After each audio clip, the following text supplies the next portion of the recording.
Welcome to Tetsu Talk MMA live. Actually, right now, hold on one second.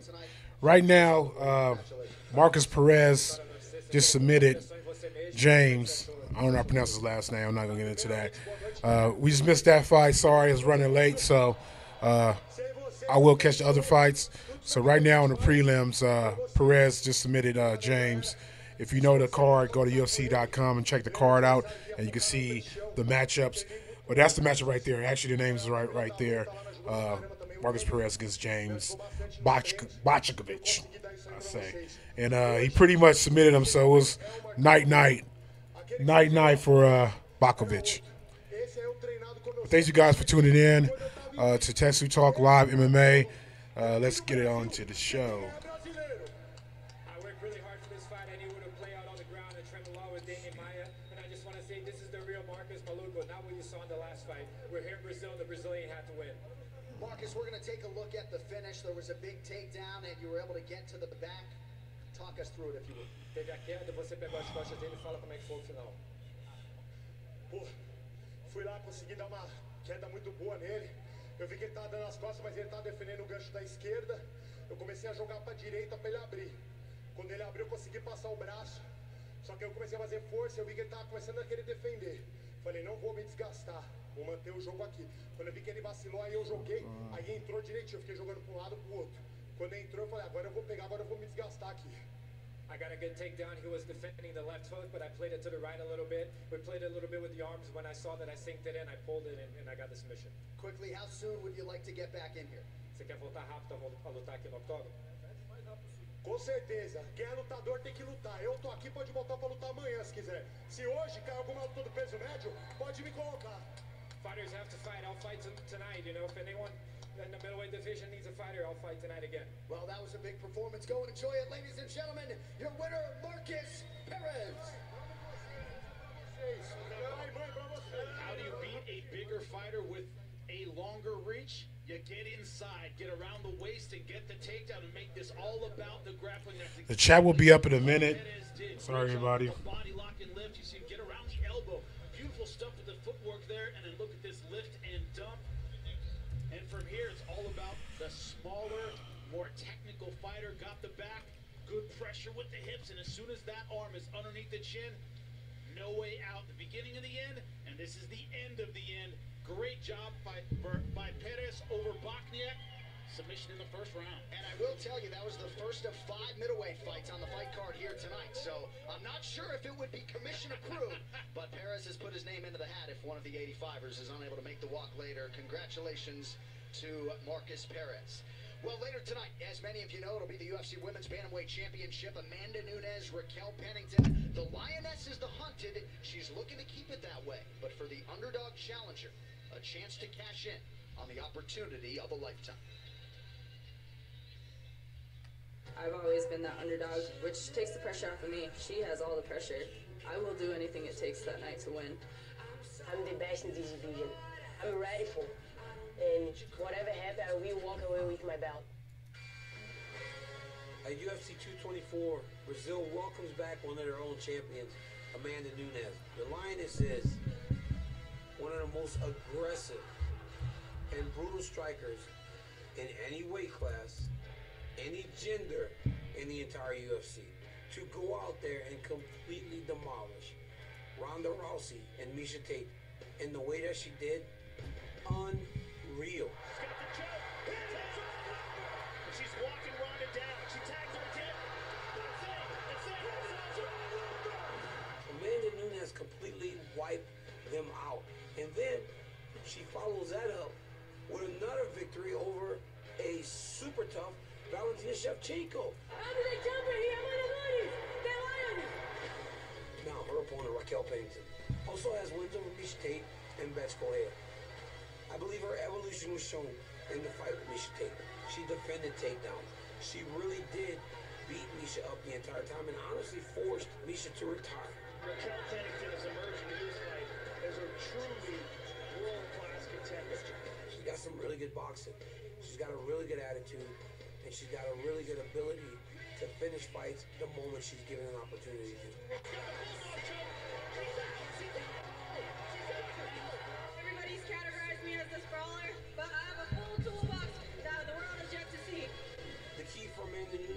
just be herself. You have to look for things. Be aggressive. Show her you don't belong in here with me. Show her it's been 15 months since you've experienced the UFC's octagon. Horrible time to come back because you're fighting me, the champ Amanda Nunes, and just continue to do what she's done. She's been dominant. She can dominate this fight if she goes out and fights her fight. 18 months since we last saw Raquel Pennington inside the octagon, but as you heard, Damn, 18 months. that was sort of a coming That's out crazy. party as she stamped her I know she's been out for a while. contender, comes in tonight number 2 in the world, taking on her friend turned foe, the undisputed UFC Women's Bantamweight champion, Amanda Nunes. But every champion and challenger, they kind of look for a chip. They look for a little motivation. They look for a little something extra. For Amanda Nunes, I think it's, hey, look, I've beaten the big names. I've beaten Ronda Rousey. I deserve to be up amongst that elite. I should be on everyone's tongue as one of the best champions in the UFC. I think she's surprisingly underrated. For Raquel Pennington, it's that Rocky attitude. It's everyone's overlooked me. Everything's on one-dimensional. I can come in here and shock the world. Both of us, I think, coming in with attitude. And for Amanda Nunes, she says, I can relate, of course, to Raquel Pennington. Some of you may recall that Amanda Nunes closed as a betting underdog in her previous title defense against Valentina Shevchenko. So for Amanda Nunes tonight, prohibitive favorite, but she understands what's in front of her. I think there's a lot of psychological gamesmanship tonight. In the first minute, the first round, hey, I'm not going to step back. A lot of it is showing everyone that I'm already the champion coming in. That's what Pennington wants to do. Nunes wants to come in and go, hey, I'm not just a champion, I'm a dominant champion. I'm going to hurt you early and show the crowd, show the fans, you don't belong to be in here with me. I think the first minute, it's going to be about the psychological warfare and who's going to win. All right, let's show you what the main card looks like for UFC 224 later tonight on pay-per-view. You can order that now, by the way, to get it out of the way. A lot of Brazilian legends set to be showcased here tonight, my man. It doesn't get more legendary than Vitor Belfort, Lyoto Machida. Outstanding fight. Also, Jacare Souza, Kelvin Gastelum. The middleweight division, so hot right now, so exciting. Great fights at 185 tonight. So hot. Lot of big fights coming your way on pay-per-view. Also tonight, remember the next set of prelims you will see will be on FX, not FS1. So FX for the next set of prelims at 8 p.m. Eastern. But now back in the octagon for the first time in nearly 2 years, Alberto Mina can expect a rousing welcome here in Brazil. He takes on the oncoming Russian, Ramazan Amir. Since fighting the first 2 bouts of his career in his hometown of Campina Grande, Alberto Mina has been a world traveler, competing everywhere from England and Greece to China and the U.S. Along the way, he's compiled a perfect pro record that includes 3 UFC wins. And he puts it on the line back home tonight when he meets Ramazan Amir. Russia's Amir picked up a victory in his UFC debut against Sam Alvey in October.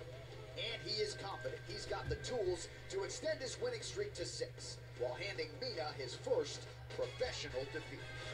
Coming up next, Ramazan Goretz-Amir versus Alberto, Soldier of God, Mina.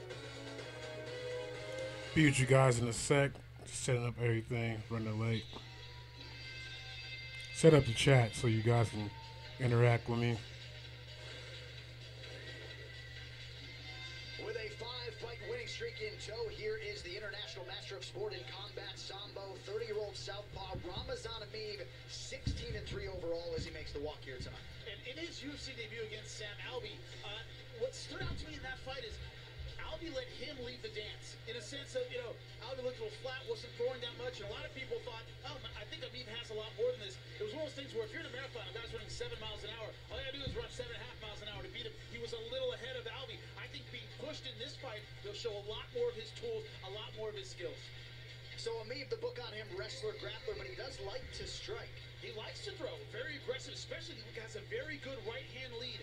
Very fast, very accurate. I'm looking to see he throws that early. Nice mix of knockouts and submissions on the resume for Ramazan Amir. 7 wins by submission, 4 of them by way of the rear naked choke, 3 wins by way of knockout. Smart guy too, Bachelor of Law degree from Dagestan State University. As for the big wins, watch the fight against Luigi Fioravanti. Looked pretty good in that fight. Michael Falcao, and he beat Mario Miranda twice as well. So has some experience against UFC veterans, and most of those showcase fights have gone his way. And think about the momentum of fighters from Dagestan right now. A lot of pride coming out of that country coming into this fight. Habib, a 3-time Russian MMA champion, World Cup champion in Combat Sambo, and a fast starter as well. 7 of his 16 pro wins have come in the opening round.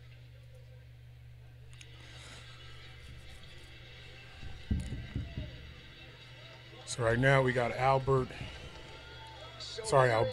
Mina versus Ramazan. Don't even ask me how to pronounce his name. Amiz. Ramazan Amiz. This is UFC Fight Pass prelims.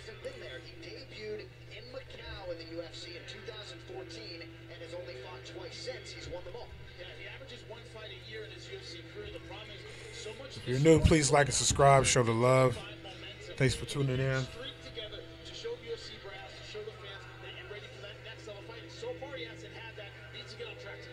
Judo black belt, Brazilian Jiu-Jitsu black belt, draws high marks for his fight IQ as well. A lot of high-level experience.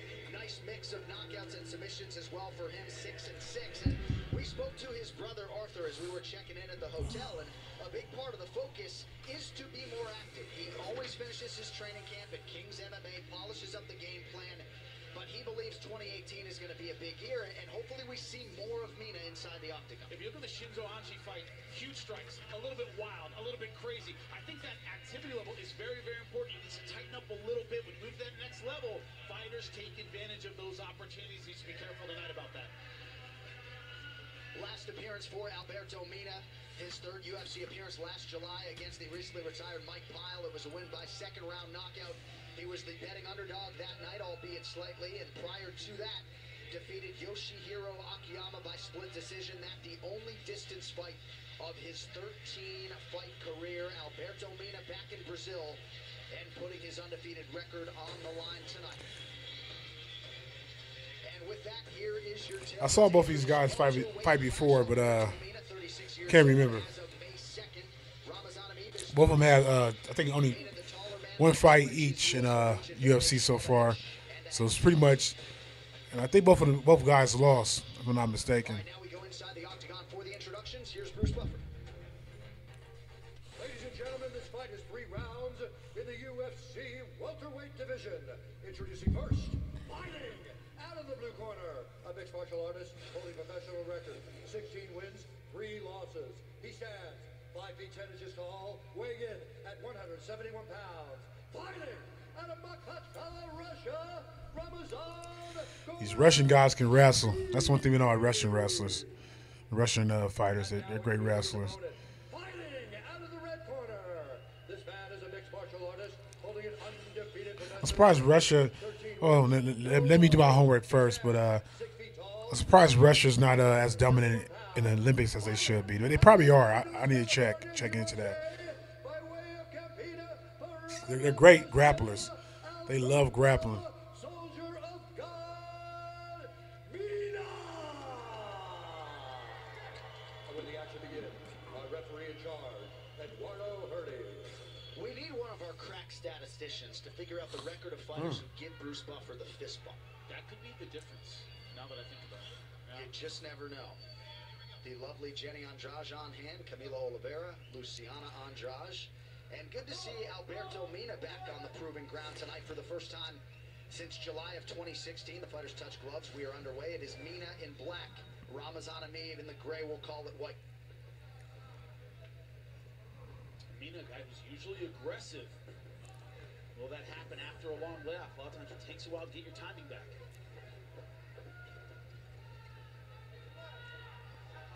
Mina, 2013 gold medalist at the IBJJF Asian Open, took 4th at the Brazilian Wrestling Nationals in 07 Whoa. and ate a big right hand early from Ramazan Amiv. He's always accurate with that lead right. Very, very quick with it. That's what I meant about staying tight for Mina. Can't throw recklessly. We talk so much about the depth at lightweight and welterweight, and this 170-pound division just littered with guys like this. 29-3 combined coming in. Body kick for Mina. Fantastic fighters with great records and just that one hit turning performance. Right.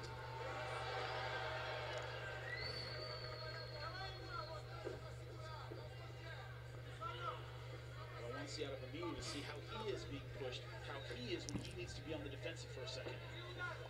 So he led the dance against Alvey. He basically, ran that fight for 15 minutes. Right now, Amiz is pressuring Amina. Right hand lands partially over the Wow. top. Amiv followed it up with a cleaner one. Left I thought Mina's a better striker than Mies, but it seems like Mies' pressures throwing him off his striking game. That nose already for Alberto Mina. About 90 seconds gone by here in round 1 of 3. In that Albi fight, when Ameev had Albi hurt early, didn't press, took his time, went back to the strikes that got him there. Didn't try to rush the finish. See right now, being very patient with this position, not trying to rush anything.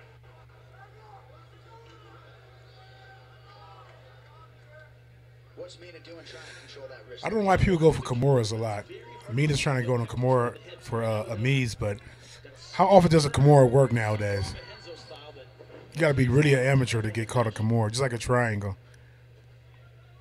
Or just really out of it. Now trying to transition to the back, Mina not having it. Once again, good positioning and patience from Ameev.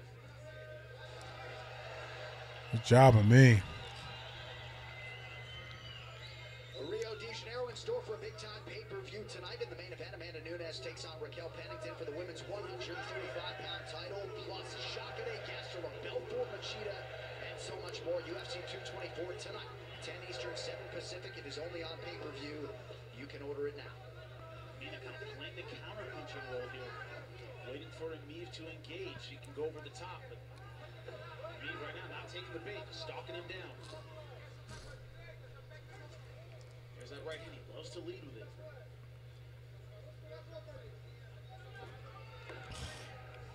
We'll see if Mina makes the requisite adjustments if we get to a round 2. You mentioned that left guard. Left hand continues to be waist side for Alberto Mina. Floats a little bit low. Time off affects the timing. Could be a little taken aback now by that right hand speed of Ameev. Hasn't really found his own offense yet. Ameev looking pretty fluid defensively as well, sticking that jab and then getting the head off the center line. Keeps his chin very low too. Compact, tight. Makes himself a small target.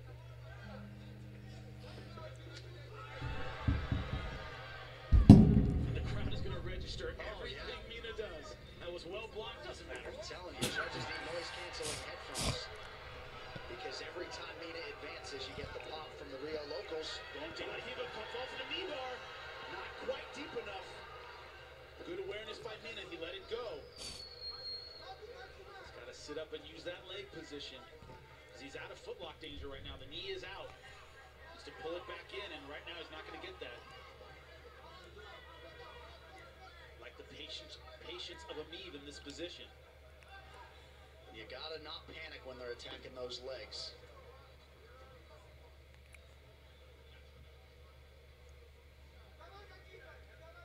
Going hard on the right side, trying to isolate the left shoulder of Ameev, and lets it go.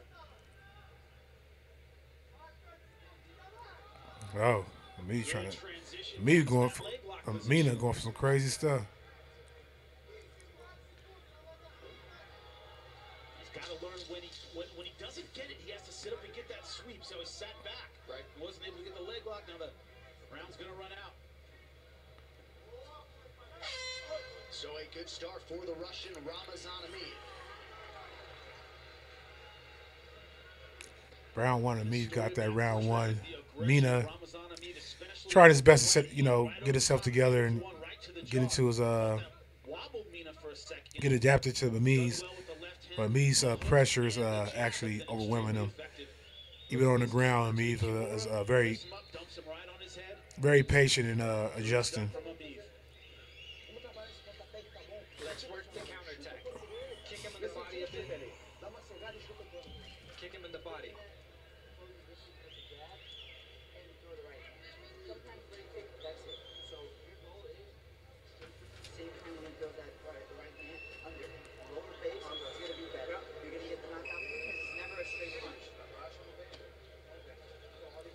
Well, next Saturday, the Octagon hits Santiago, Chile for the first time. Oh, that's a good fight.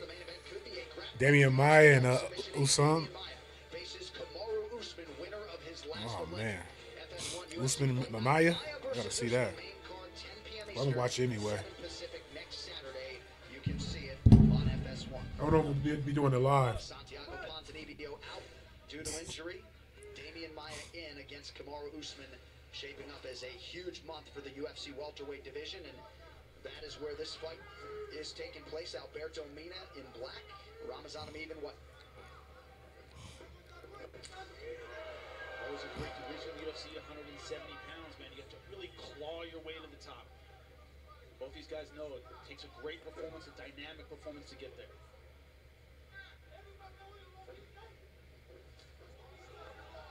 Amina's corner calling for body kicks, calling for things to change it up and maybe slow down the attack of Emeev because his timing has been excellent.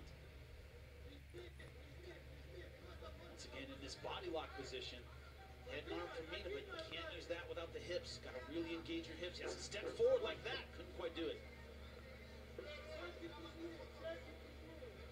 So many fighters, so many coaches look at the hand positions. It's where the hips are. That dictates everything. Emeev pursues and gets another takedown here. Seatbelt over the top. Might try and pull him back and take his back. Hard to get a submission from here. Just seems to be taking Mina a little while to get going tonight, as you mentioned, as he tries to move to 14-0. He's been a little bit behind. Emeev, to me, coming in with a little more confidence, has been a little bit sharper. He's been the initiator throughout this fight. And perhaps, Jimmy, part of the strategy for Emeev when you're fighting a guy after a long layoff to really grind him out, keep the body and the head pressure on him. It's like so far, I think that's his natural disposition. Emeev ain't doing nothing, man. He's clinching. When he takes him down, he's not actually transitioning or progressing his ground game. I don't know what's going on. The crowd should boo. Emeev just holding the whole time. Mina, very conditioned welterweight, but looking like the cardio has abandoned him a little bit here early in this one. And also he's had to struggle a little bit defensively. So he's been eating punches and he's been in these grappling clinch positions, trying to escape, trying to get some room. That'll wear you out. Nice slip by Mina, but unable to land any of his own offense coming back. Mina has landed just 6 significant strikes unofficially through a round and a half. There's an energy that comes from successful offense that doesn't come from successful defense. If both cause you the same amount of energy, you still get that rush of hitting your opponent. If you're having to be defensive like this and using energy, it doesn't come back to you. Good right hands. Ramazan Emeev showing off that patented power here. Just over 2 minutes to go in the round. Emeev has whiffed twice on the spinning back elbow now. And again attacking the leg here, Jimmy. He's failed both times for this leg attack. Emeev just putting pressure on the leg. In Sambo, they love their leg attacks. Emeev very scored. Oh yeah, he can do that. Don't expect him to make a mistake. I forgot he could do that while he's standing up. I was like, oh, he kicked him in the head. If you're fighting a Sambo guy, are you less inclined to be in hot pursuit of those leg attacks or not necessarily? Know when it's done.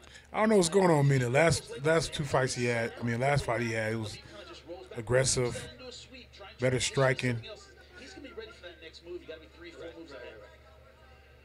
I don't know if he's a Brazil native, but he should have better cardio in Brazil. Sambo guys, you have to know when, hey, look, this isn't going to work. Transition, get a better position. We know you do. Could ask Jason Chambers about those leg attacks. Well, call it all UFC fans. It's been 25 years in the making, and for our 25th anniversary, we want to celebrate you, the believers, the faces of UFC, by telling your story. Go to UFC25years.com and share your story now. Emeev is worse than George St. Pierre. He just sit there and not do nothing. Every time Mina's open guard to go for an attack, it's been an Emeev that has transitioned out. And look at those right hands, man. 4 in a row, all with conviction. Always accurate, whether it's on the feet or on the ground. He's accurate with the right hand. He understands the timing and when to turn that punch over.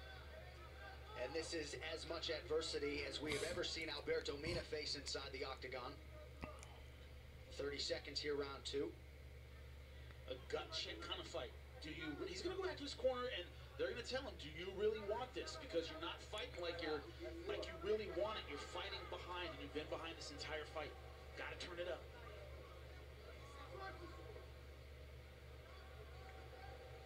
This is a pace at which Emeev can fight forever.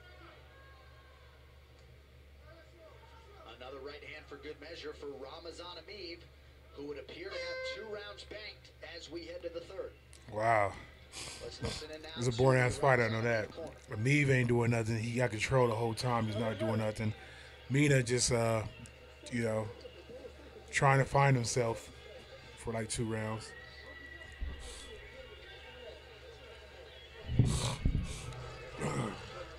Allergy season, people.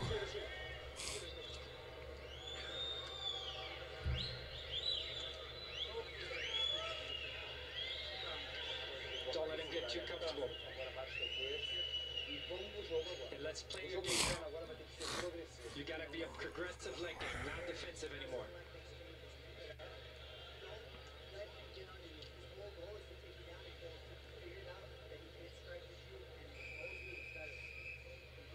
UFC 223 is now available to watch anytime on UFC Fight Pass. Come on, Mina. Khabib Nurmagomedov extending his perfect UFC run to secure the lightweight championship. Rose Namajunas' defense of her title in the rematch with Joanna Jędrzejczyk. Also coming up May 14th, you can rewatch the classic between Dustin Poirier and Justin Gaethje from Fox UFC Fight Night in Glendale. Start your free trial of UFC Fight Pass today. Third and final round here. Please like and subscribe if you haven't, if you're new. Yeah, he certainly does, man. I agree with the advice about being more progressive with the leg locks. We were saying, you know, not defensive. Don't stop rolling back to your back when the leg lock's finished. But there wasn't as much of that, hey, you got to step up and do whatever you're going to do it now. Yeah. Whatever we train, now's the round you have to get it done because you're about to lose this on the scorecard if you don't finish it. No surprise, a decided edge in terms of the significant head strikes landed for Ramazan Emeev, who adds to that total there. Mina's wearing it. A lot of swelling around both eyes for the Brazilian.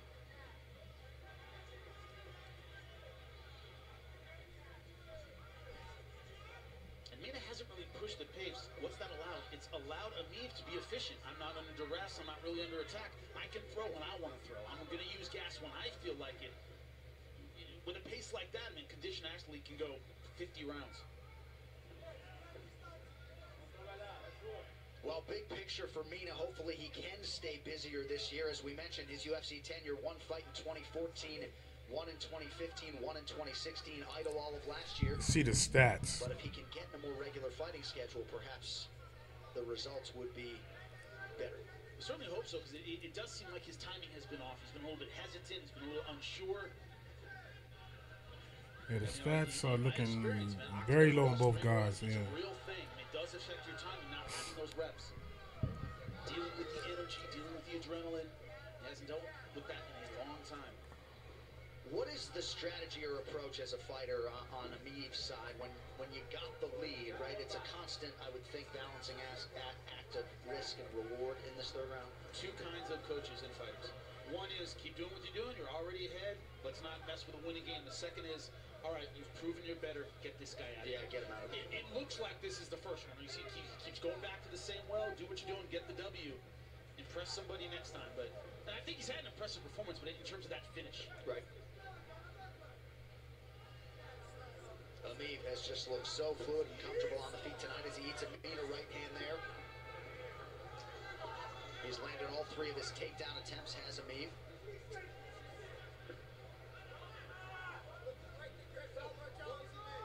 You know, to the point later tonight, Jacare, I mean, great grappler Leo Vieira, I remember him scoring 25, 30 points on a guy at Pan Am's, huge tournament, scoring 30 points. Jacare doesn't score 30 points. If he's ahead by 5, 6 points, you're out of there. Right. He's going to finish you. It's that mentality. Now, Leo Vieira's a fantastic grappler, but it's that attitude of, look, I'm not here to score points, I'm here to finish you. This fight, come on, man.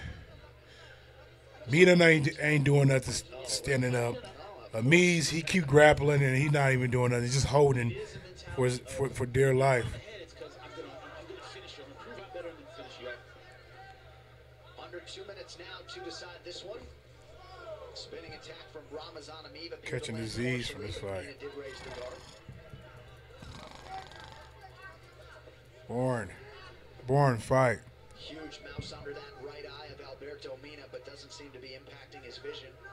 And for Mina, let's see how much is left in the tank. Fatigue appears to be a factor here tonight, but how much output will we see over these final 90 seconds? The problem is he's throwing the kind of strikes that don't get you back into a fight. Kicks to the legs, kicks to the body. Those help you the first couple rounds. It's not going to knock a guy out. Don't throw up right now. He needs a big shot. Needs to set up with a couple strikes, a good jab, and go for the finish. Crowd trying to urge Alberto Mina on here just over a minute to go. It's a bad sign when the lead right hand works in the first round and works in the third round. Adjustments have not been made. Essentially the slowest punch in the arsenal has been landing from the first minute to the last minute.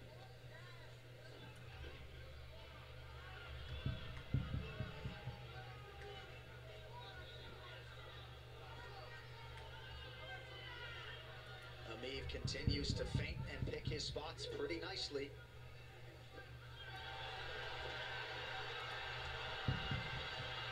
Finally a successful shot, but Ameev looks good. Quick check on the clock from Alberto. Yeah, man. 19 seconds. You see Mina face, you think it's been a brawl, but it's the most boringest fight ever.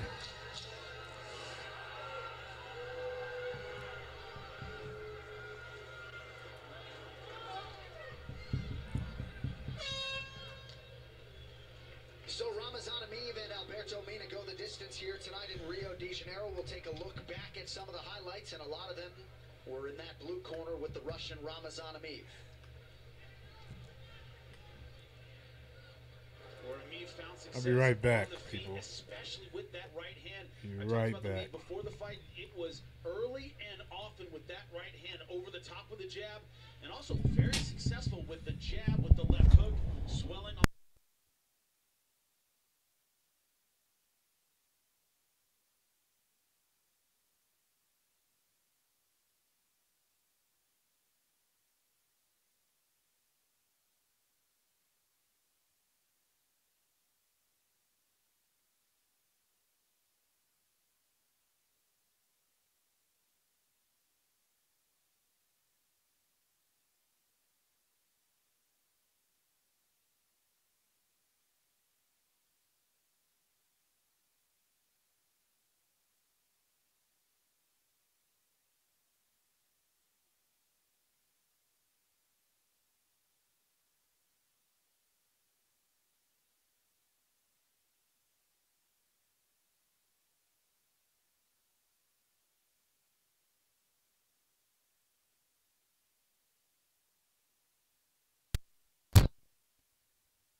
Pro fights of his career. Ameev win, of course. Now a look at what's coming up on this year UFC Fight Pass. Rising Stars Darren Till gets an early release exclusively on Fight Pass. That is this Monday, May 14th. Ameev by decision, of course, because Mina didn't do shit. He didn't do shit either, but might as well get to the guy that did a little bit more shit than the other guy. But anyway, I'm gonna be right back, people. Be right back. While it's a break, and get back with you guys. It returns June 12th and goes 9 weeks and 8 episodes strong through August 7th. Download the UFC app today. All right, next up, back to the middleweights, the second of 5 185 tonight. Alan Davis has earned his strike from the UFC over several years. The Nova Union rep tonight. Rio on his side as he draws Scandinavian Jack Hermanson. One of the most respected ambassadors of Brazilian MMA. It's appropriate that Alice Davis makes his 20th UFC appearance in his hometown of Rio de Janeiro tonight. And while he has seen and done it all in the octagon, Freitas is still hungry for more UFC glory. And that means Jack Hermanson will have to be on top of his game if he wants to hold out the belt.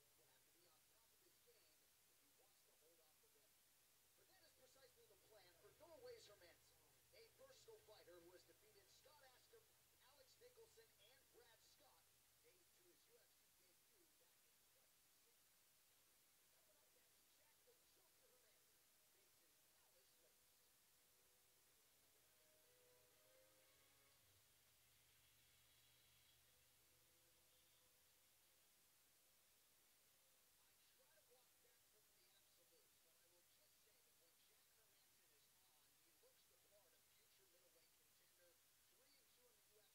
Alice Latis.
assignment tonight for one of the best in the business, Mark Goddard.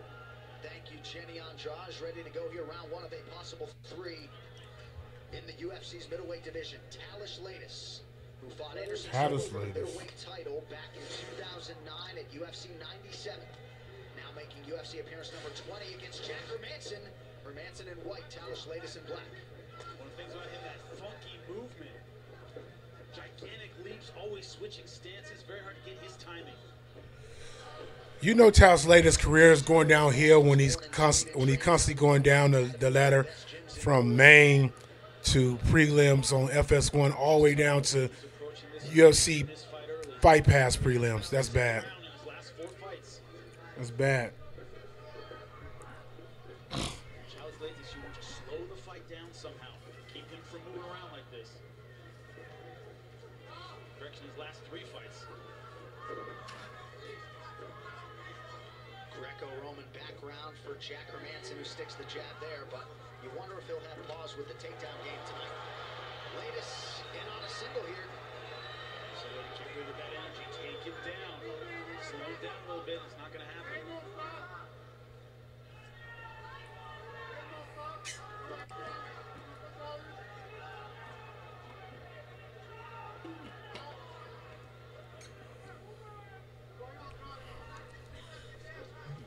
Latest trying to pull Hermanson away from the fence here to try to execute the takedown.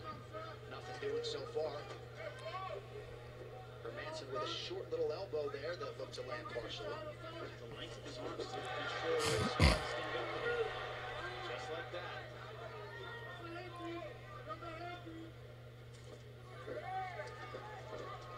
Good step around by Latis. Gotta break that whizzer though. Stepped around and then step back to the front again. That let Hermanson get that whizzer back in.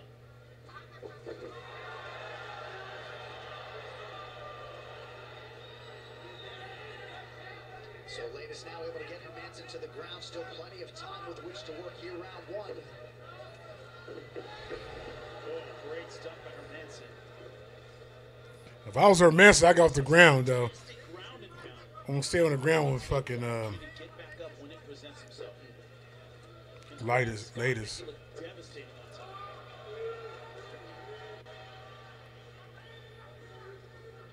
Last we saw Latest was against Brad Tavares last October at UFC 216. Prior to that, a win over Smiling Sam Alvey last April. Oh, look at Hermanson able to floor Talish Latest there. Yeah, Hermanson's a good grappler. I didn't know he's that good of a grappler because Latest is no joke. He's actually winning these exchanges, these clinches. Better be careful on the ground. He should get back up. Hermanson off balance. You don't want to mess with Talish Latis on the ground. Sit up. He tries to sit up. Please like and subscribe if you're new. Appreciate you coming in to the show. He's coming out the side. Good stuff by Latis. The whole sequence lets Hermanson know I'm not gonna let you stabilize on top of him. I'm not gonna let you get your ground and kind of go against. I'm worried about my sweeps more than your offense. Hernandez is he's doing a good job blocking these stopping these clinches from getting taken down. He only had 1 takedown, but he's doing real good. I think if he can get past this round, he actually has a chance of probably catching Latest. Latest is definitely doesn't want to stand with him. Latest is not the best striker, but he actually, I saw him knock somebody out one time, I think. The way this round is starting to settle in a little bit. Exactly. Hasn't been able to secure a lot of top position, but as long as they're in this position, he's not getting. Please like and subscribe. From the outside. Latest has really worked hard on his conditioning over the last several years. Not that he didn't early on, but it has been a big focus of late, so he can keep this up for 15 hard minutes without issue. This is as bad as the last fight. Clinching galore. Nice. Yeah, what you gonna keep stopping these clinches though? You keep reversing them, which is great.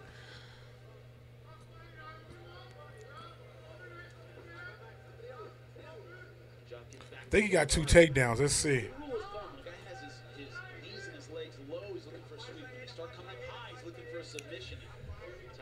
Oh, 3 takedowns by Hermanson. You better be careful. He's letting Talos Latis get his he lets Tyler Latis get his guards. I mean, not his guard. His legs higher up towards the shoulders. You want Talos Latis to do that. That's trouble. But Beautiful stuff by Hermanson. yeah, Hermanson's been doing a good job though. Hermanson has been doing a great job fighting the clinch with Talos Latis. Even on the ground, he's been doing a good job of, defending himself. He's not rushing. He's taking his time. He's concentrating on the wrist. You gotta hit him when he hits you. I can't. When he defends, you pull his leg. You're gonna get your position. Can't put it on. I'll get copyrighted and probably some kind of punishment for showing the show. But So Andre Pederneiras largely satisfied with round one in terms of Latis' execution. Dimitri HD, I think if I pronounced it right. Please like and subscribe and just listen to the show. I'll try to commentate much as possible about what's going on. Right now, as you see, it's Talos Latis versus Jack Hermanson. Ooh, Talos Latis caught him with a good one too. Let's see by telling the tape who's winning.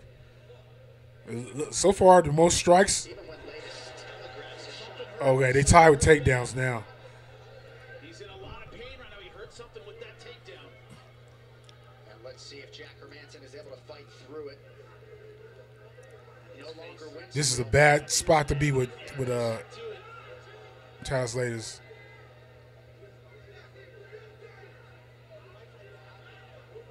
Could be something with the legs. As soon as he was over that leg, he started wincing. He got full mount. It seems that Jack Hermanson probably injured his leg when Talos Latis got him down to the ground. He's in a lot of pain. Showing guts, but Thank you, Dimitri HD, for subscribing. See your subscription. Thanks.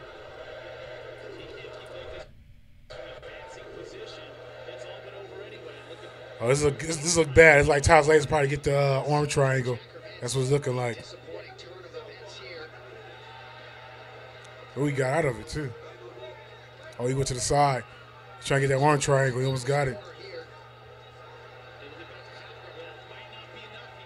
keep this pressure on. This could be over.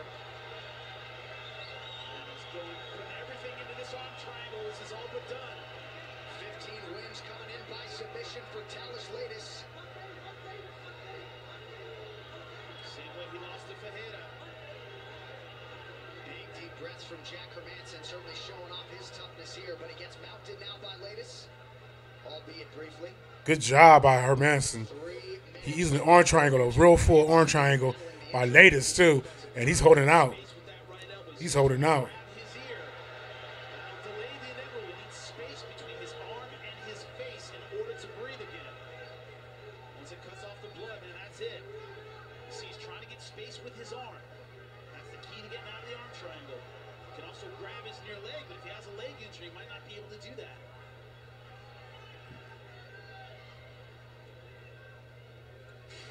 He's doing a great job because most people would have been tapped out.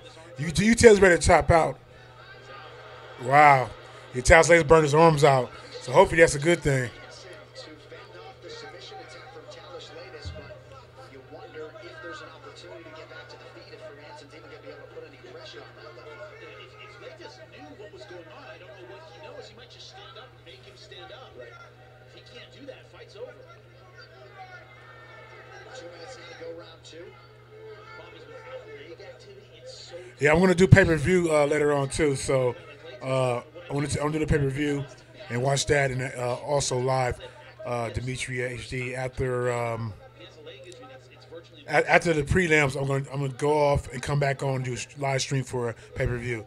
So tune in. Thanks for subscribing too. Pressure here to the chin of Jack Hermanson. Grappling like Latis, fully healthy, it's hard to stop this one. All right.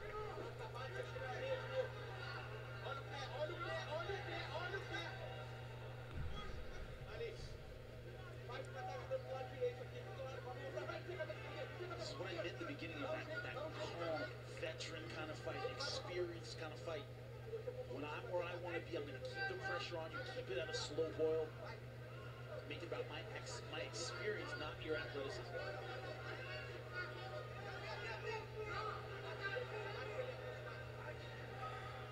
Latest at one point left the UFC in 2009, returned in 2013. He is 7-4 as he continues this second UFC stint. This is a long ass second round, and I give Jack Hermanson some props because he got great defense against submissions. Because that triangle he should have been done too. He did a great job holding down the triangle. I know he should have passed out, but he held out and he tried his best to keep the pressure from cut off his circulation. He did a good job.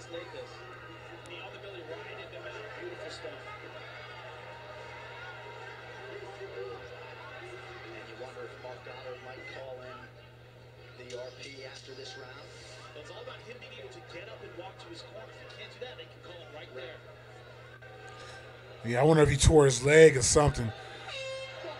You see how Jack Hermanson gets up because he's in pain with something. So Jack Hermanson back to his feet. He's like he's walking fine. So he's in pain with something, probably hip. Find out what the problem is. He's hurt. Find out. See Mark Goddard walking over to the commission table. And it looks like Goddard has called in the doctor. Here's how we think it happened, Jimmy. Hold him off the fence. Yeah, look at that awkward twist on the left leg. Oh, he came down on his leg.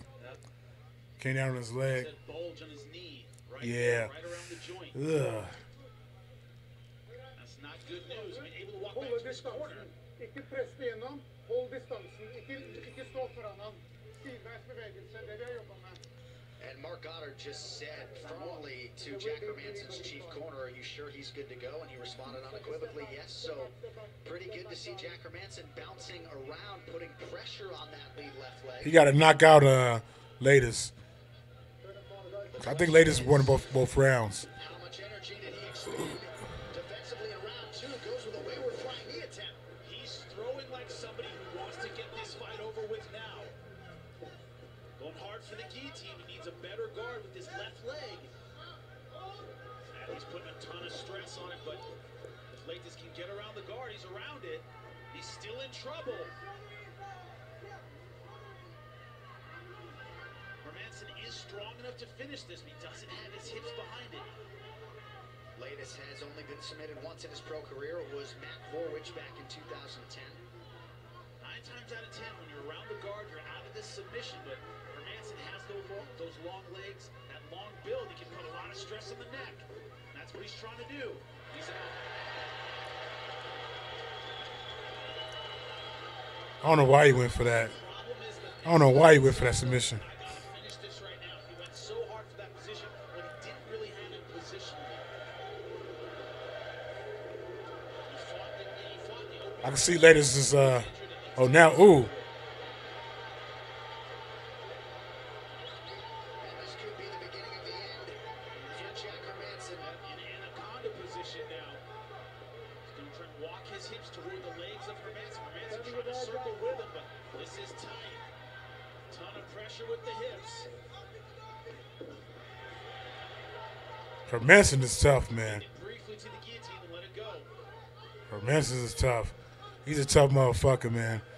Win or lose, he's tough as fuck. Wood top position as He survived some crazy submissions even when he was injured. Oh shit. had him mounted, Jimmy. Now trying to sweep and end up almost giving up the mount. Still in big trouble. Now full mount. That's exactly where he didn't want to be late in this fight. So a rally here for Jack Hermanson. Now let's see if he can get that ground and pound game going. Oh, these are big shots. He's landing on Latest. He can finish this right now. Wouldn't that be something? Oh, this is crazy. What a comeback. Wow. Wow. The whole fight, Taz Latest was Able to walk back to his corner at the end of the last round. the whole fight, Taz Latest Via TKO was just dominated him on the ground. Well, I give it to Hermanson. The whole fight, he avoided so many submissions. And Thomas Lattis is no joke. Like, he's a world-class submission artist, jiu-jitsu. And this guy fought his way out, even with his knee messed up. He fought out of arm triangles, anacondas that were tight, and he would not give up. He did everything he can, about to pass out. He even went into the third round with his leg jacked up and played it off like it was jacked up. Went for a knee to connect with Lattis. Lattis blocked him, so he went for a guillotine, which was barely on. Lattis got out of that. Lattis put him in an anaconda, and it was pretty much real tight. This guy fought his way again for Lattis to burn his arms out. Got on top of Lattis halfway, then worked his way to get the whole mount and just start bombing on Lattis. And pretty much Lattis got knocked the fuck out. That was good. If you guys want to watch a fight later on from this prelims, watch Lattis Hermanson. Best fight of this whole Fight Pass prelims. Great shit. Great shit. Referee Mark Goddard has called a stop to this contest at 2 minutes, 10 seconds of the very third round. For the winner by TKO, Jack the Joker. Great shit. Lattis got knocked the fuck out. Good shit. Real good, real good. If you're new, please like and subscribe. If you already been here, you know what to do. Just hit the like button to like this prelims live stream. But hit the subscribe button if you're new. Show love. Trying to get to 1,000. Share the word. Yeah. Oh man, that was a performance. That was a performance. That was a performance. This submission, this type of guillotine, the first class ever that I had with my jiu-jitsu instructor, Eduardo Tita. That was a performance. The first class ever, he taught me this one. He should have lost that fight. I mean, multiple times. And the only reason I say that because I saw fights where people get multiple submissions put on them, but with Tatis Lattis, the superior jiu-jitsu artist he is, and for him to withhold Tatis Lattis submissions and keep fighting back until he got that one opportunity, it's crazy, crazy. Now that's what Mina should have did in the last fight against Amis. Wait for the opportunity instead of just, I don't know, dude. That fight was shitty, but this fight was good. Good fight, man. Good fight. I have the most powerful ground and pound in the world. Everybody is talking about Khabib. He's good. But you know, I finish people when I hit them. Yeah, his ground and pound is good. That was great. Please like and subscribe. Show love. Let's get this channel to 1,000. Good shit. Jack Hermanson. What a fucking knockout. Great shit. What a knockout. What a knockout.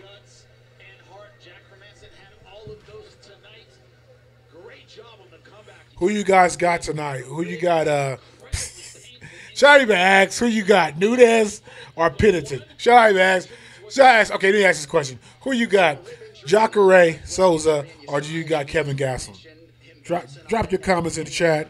Show your love. Huge win for Jack Hermanson, and that type of injury, I think, would have broken a lot of lesser fights. I wouldn't be surprised if he injured both. I mean, that leg certainly twisted underneath him. I think the rib was probably the more painful one, but it wouldn't surprise me if he had multiple injuries because that leg really twisted. But great job by him tonight. A big win for Jack Hermanson in his 6th UFC appearance tonight.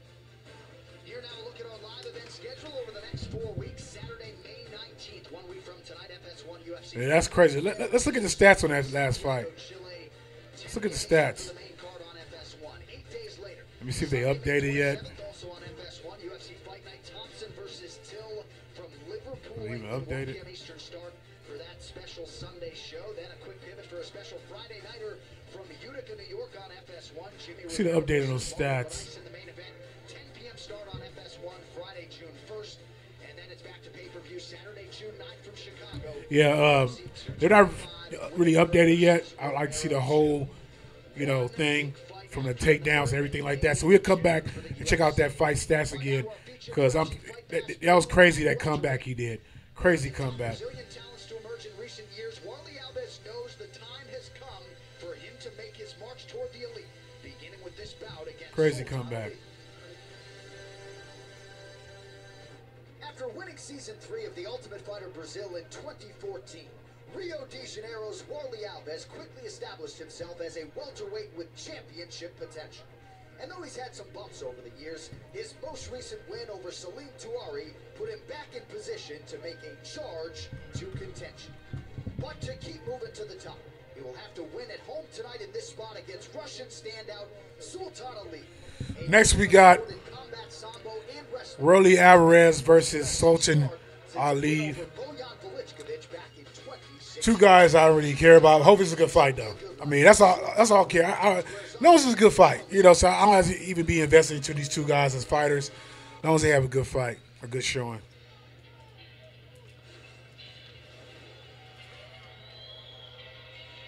So here is Sultan Ali. Sultan Ali look like he looks like he looks like not a kind of like a caveman, but he might be a, what do you call him, Neanderthal. He's like a Neanderthal, man. Kenny Robertson in his UFC debut, that was January of 2015. A wrist injury then led to an extended layoff. Didn't return until nearly 2 years later, December 2016. And that was the win over Bojan Veličković. Patient early, but was able to rally late and get the job done that night. Physically strong, stays heavy on top. Going to be interesting to see how he handles this Warley Alves challenge. It wouldn't surprise me if he tries to get on top, get in his comfort zone, use some ground and pound early to get that. The man came out to Eminem. You're familiar with. He's very, very good. It's funny because he like a type that don't even come out, that wouldn't even listen to Eminem, but either Dana White gave him the music or he just like Eminem. 14, 15, and 16, as we mentioned, idol all of last year. He was a huge finisher coming into the UFC, and he's got the highlight reel to prove it. 10 career wins by knockout. Haven't necessarily seen that thus far in the big show. Yeah, but a lot of times there's always that big show adjustment. Please like and subscribe, show love. You're finishing everybody, you're having quick fights. They get to the UFC, and it takes a second to catch up to the talent level here. Sultan Ali representing American Top Team, back for more here tonight.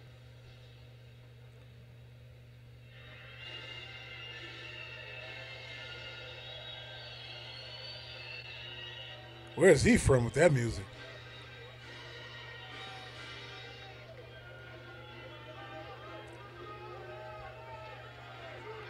Rolly Alves is coming out. After this, we'll take not a brief intermission, but I'm gonna have to switch to FX. I guess it's not gonna be an FS1. The prelims, they probably got some other sport going on. That's probably why. But after the UFC Fight Pass prelims, I'm switching to FX1. I mean FX prelims. So this whole on-stream segment gonna be prelims. Then my next one, I'm going off, and I'll come back on and do a live stream for the pay-per-view. So let's see how that goes. But so please like and subscribe, show love.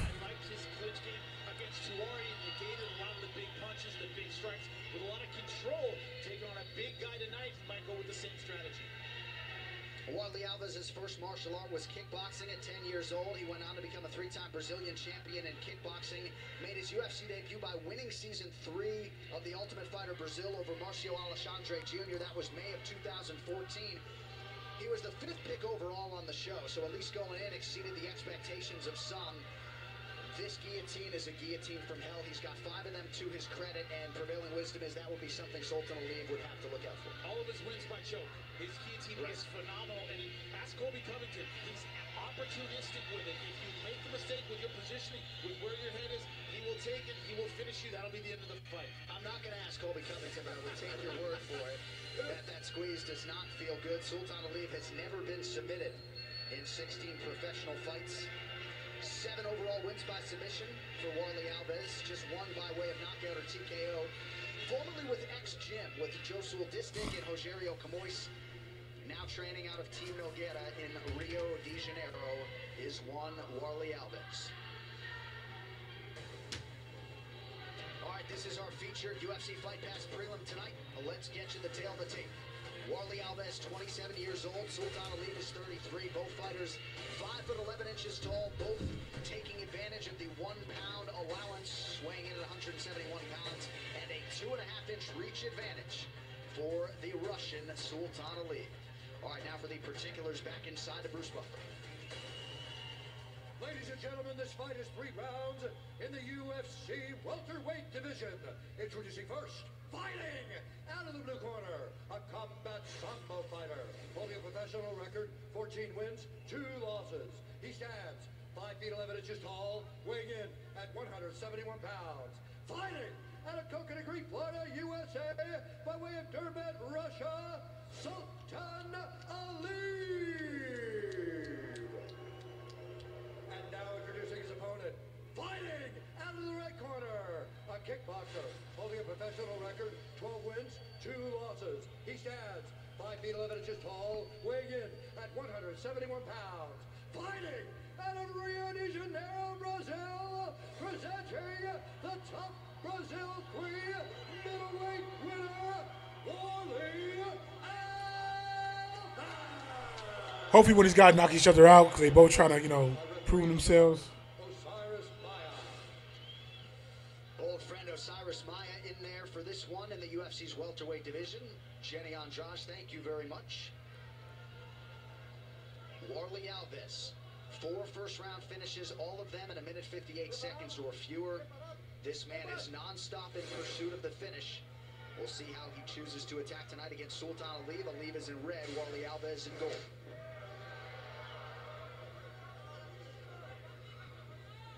Both fighters coming out in a low stance. They respect the ground game of their opponent. Curious of how this tries to start quickly. Ali had a long time off. Test that ring rust, test his timing. Don't let him warm up. We mentioned the long layoff for Sultan Ali. He was to face Nordine Taleb December 16th in Winnipeg of last year, but had some visa issues and was unable to compete. Oh, right hand lands for Warley Alves. One thing in his arsenal, very powerful body kicks for Alves. Uses them early and often. It's the kind of thing you want to put money in the bank, first minute, first round. That's something you feel like that. You feel that in the 3rd round. It becomes hard to breathe. I'm also being told that Warley Alves vomited before walking out tonight. Perhaps that's just nerves, or perhaps he's dealing with some sort of illness, but perhaps something that bears watching in terms of the cardio if this fight does enter the latter rounds. In his defense, I know fighters do that every single fight. I used to do it before some of my high school basketball games. There you go. Played poorly every time. 3.5 minutes here, round 1.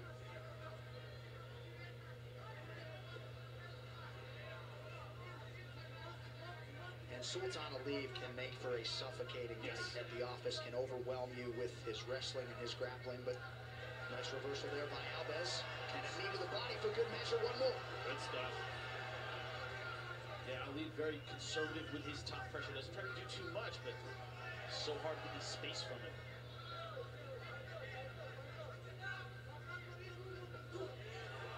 Almost every strike he has thrown has targeted the body.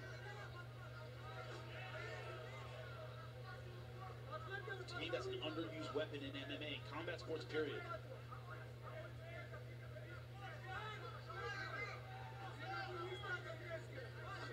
Ooh. Beautiful stuff right through the center.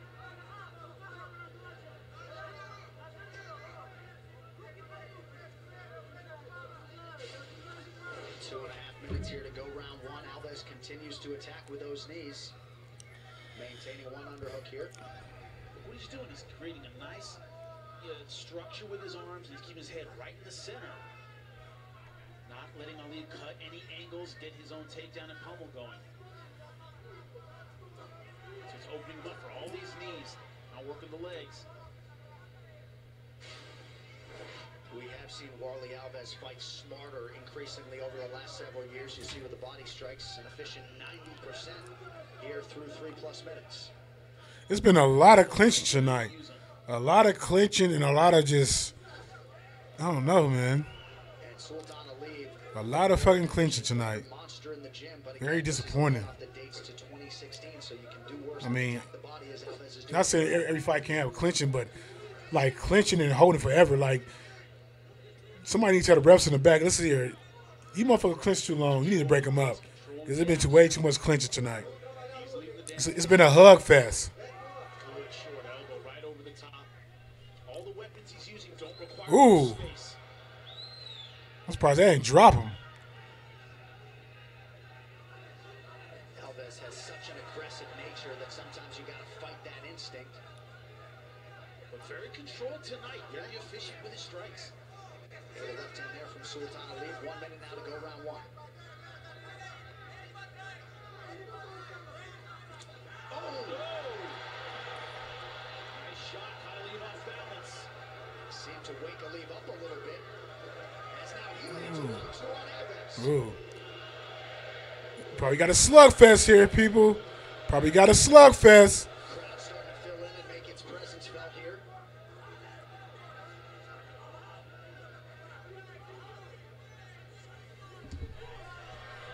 Alves with a leg kick as he tries to put the finishing touches on what has been a good first round for him. Letting his hands float a little too much. Getting those counter strikes from Alib over the top. I think Alib has decided, look, if you're going to the body, I'm going to try and go to the head. Get that one-shot knockout. But so far, Alib is Man, it's been a clinch fest tonight. I mean, even the last fight they had clinching, but it was so much action in that one. But it's been so much just boring. Oh, ooh. Woo! He was lucky. He about to catch one right to the dome. He was lucky on that one. Look at this shot. Beautiful head movement. Short elbow right to the jaw. You guys can listen to the audio right quick. I'll be right back. I need to go do something. Right through the center, targeting the breadbasket. And even if it doesn't knock you out, second and third Yeah, he almost got caught with one, though. breath you need, and this was that clubbing shot that knocked him off balance. Great stuff in the first round by Alves. It's like a right hand to the neck. Yeah.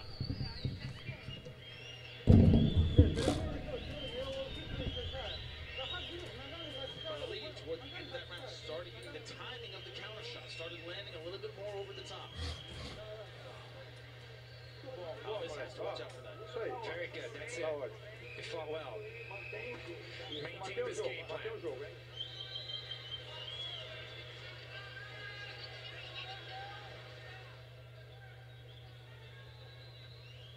Well, Sultan Ali barely breathing heavy. That's a good sign. But a good start for Warley Alves, who outlanded Sultan Ali 21-5 in terms of the significant strikes. Ali 0 for 2 on his takedown attempts in round one. Will Alib come out a little more effective as the ring rust kind of comes off after round one? Will his timing be a little bit better? And you seem to think he made some adjustments towards the end of that round. He started landing some counter punches over the top. And for Alves, you got to tighten up and be ready for those. Can't let those arms float like you did at the end of the first round. Fight fans, check out the UFC store on your mobile device. Get your favorite fighter gear and more. Shop now and receive 15% off during tonight's fight. Use code UFC224 and start saving today.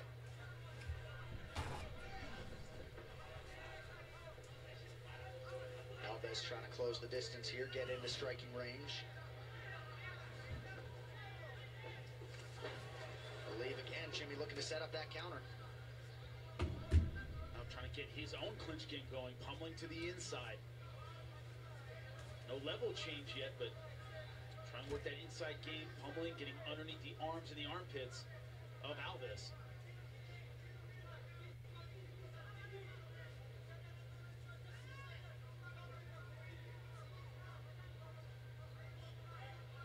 Most of the first round, Alves was able to keep Alib against the fence just like that. And he can work his knees and work his clinch game.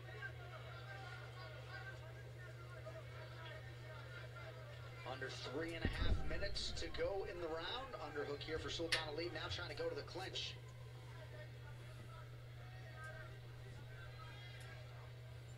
both of these guys so physically strong here in this 170-pound division. But Ali just hasn't found his way out of these positions. Every time Alves has been able to secure this, put him against the fence.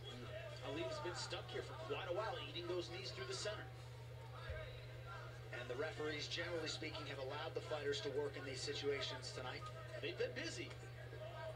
No stalling by either guy.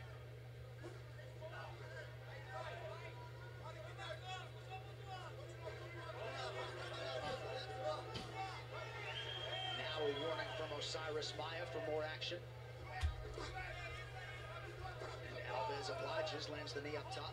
No real level changes yet. No real commitment to the double leg, single leg, even a turn for the throw. Alves has been content to stay in this center position. And all of a sudden, some pretty significant swelling around and under that right eye of Sultan Ali. Part of that Alves' strikes. Also maybe just keeping that head busy in close range.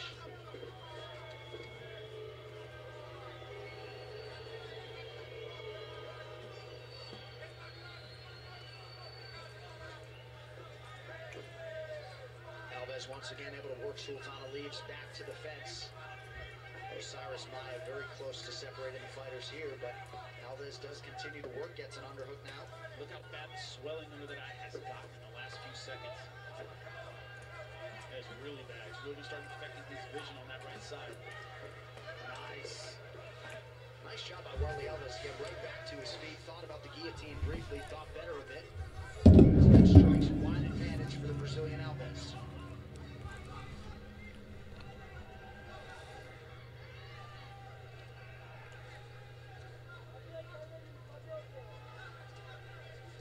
And here comes the separation.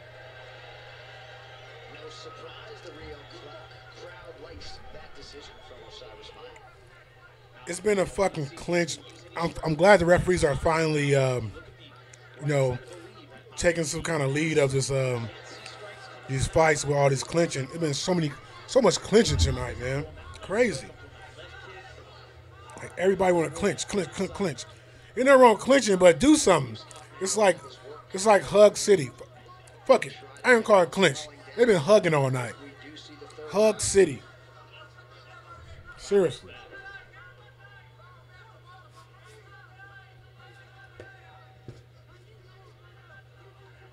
Who you guys got tonight in the fights? It could be any fight. I know the main event, everybody probably got Nunes. Aliv able to duck under that offering of Warley Alves, but to this point in the fight, Aliv has landed. It's been weird tonight.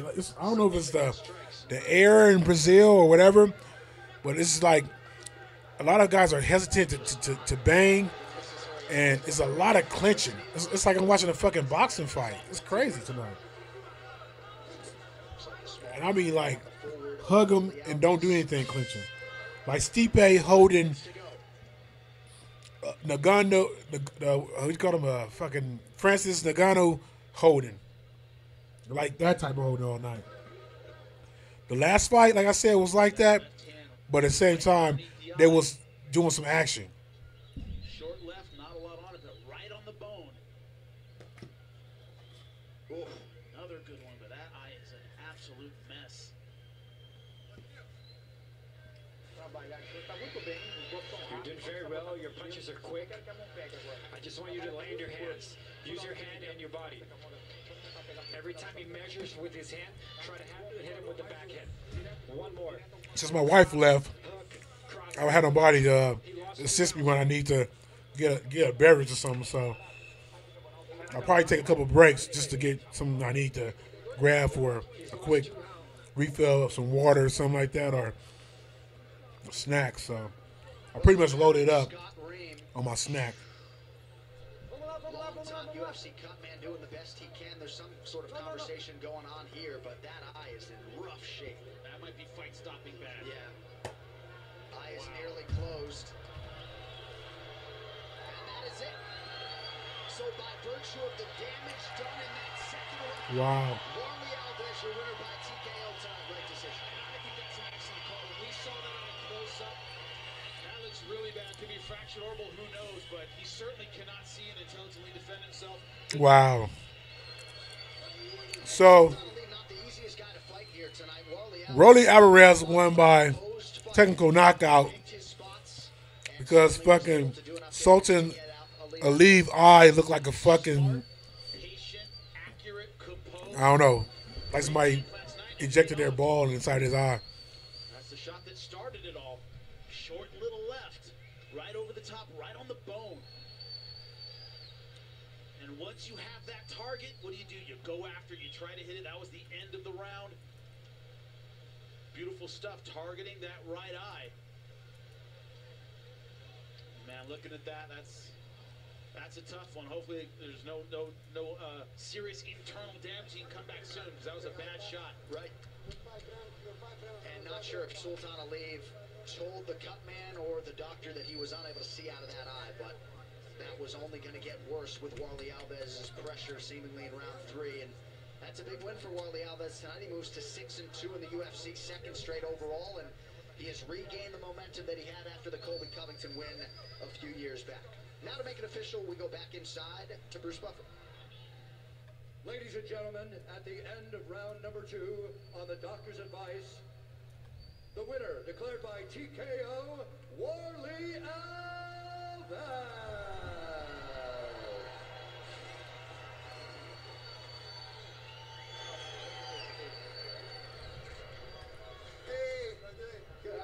All right, here with your winner, Warlley Alves. Congratulations, man.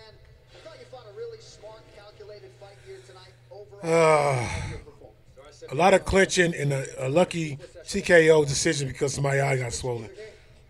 Yeah, if you guys see this fight, if they play it back on FX or during UFC, which I doubt because it's boring, Sultan's eye looked like shit. So, yeah, like his whole eye was completely fucking closed and looked like Toxic Avenger.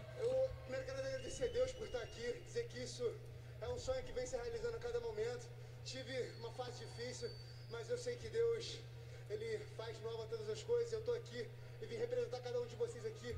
Muito obrigado. So, I train hard every day for this fight. I hope the victory, but God knows everything.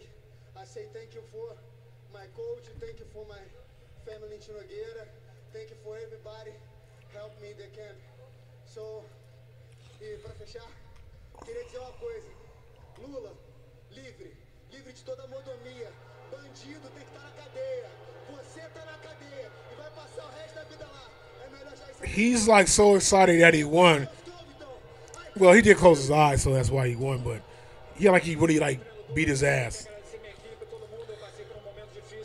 But anyway, Warlley Alves by technical knockout because of a closed eye for Sultan.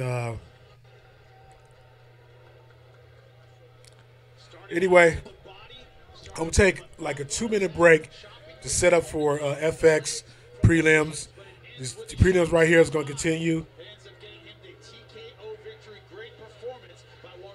And I was able to talk to the cut man there, Scott Ream. He said that Sultan Ali's corner stopped the fight. So the Ali corner doing the right Yeah, she's going to destroy her. preventing him from any further damage. Warlley Alves. Brigitte Johnson. Hope I got your name right. Please like and subscribe, Brigitte Johnson. Yeah, I think she's going to destroy her. But I forgot that.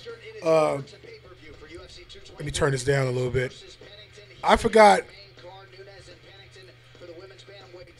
that Pennington actually has decent striking, though. I still think that Nunes is a better striker, has a better IQ of delivering her strikes. So I think this fight is all for for Nunes to look good going into a fight as a cyborg. So you're right, Brigitte Johnson, if I got it right. Please like and subscribe, Brigitte Johnson. Thanks for dropping your comments.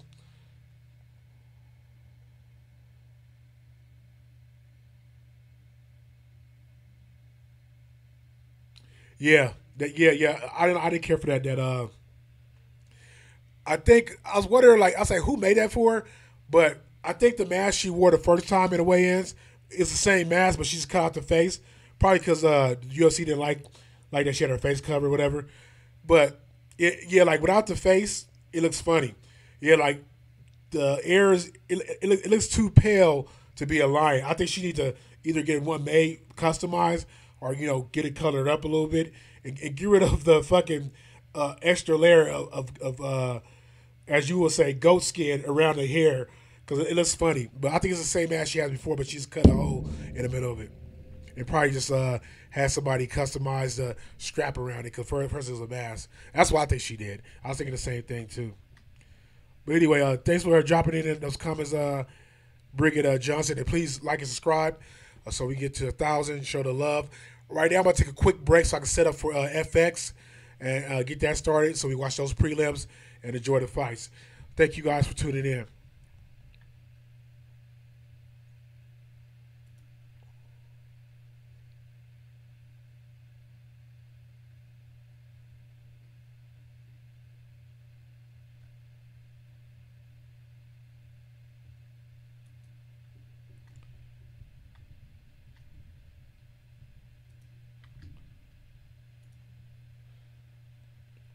Yeah, exactly. Exactly, Brigitte. Yeah, I thought the same thing. That's funny you said that. Because it was funny, like when I watched it twice, because I see the clip of it, and I was watching the weigh-ins, I kind of wasn't paying attention. I was doing something, so I watched it a little bit, and I went back and watched it again, look at the full weigh-ins, and I watched the last part again. I was thinking the same thing. I was just like, that mask looks funny, like how the ears are too. They don't even look like lion ears. They look like fucking, like you said, like a goat or something or whatever. But anyway, please like and subscribe, Bridget Johnson, if you got a chance. I'll be right back. I'm about to set up for FX prelims, and we'll be continuing the prelims live stream.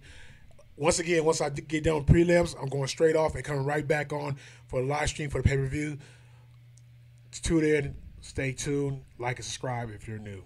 I'll be right back, people.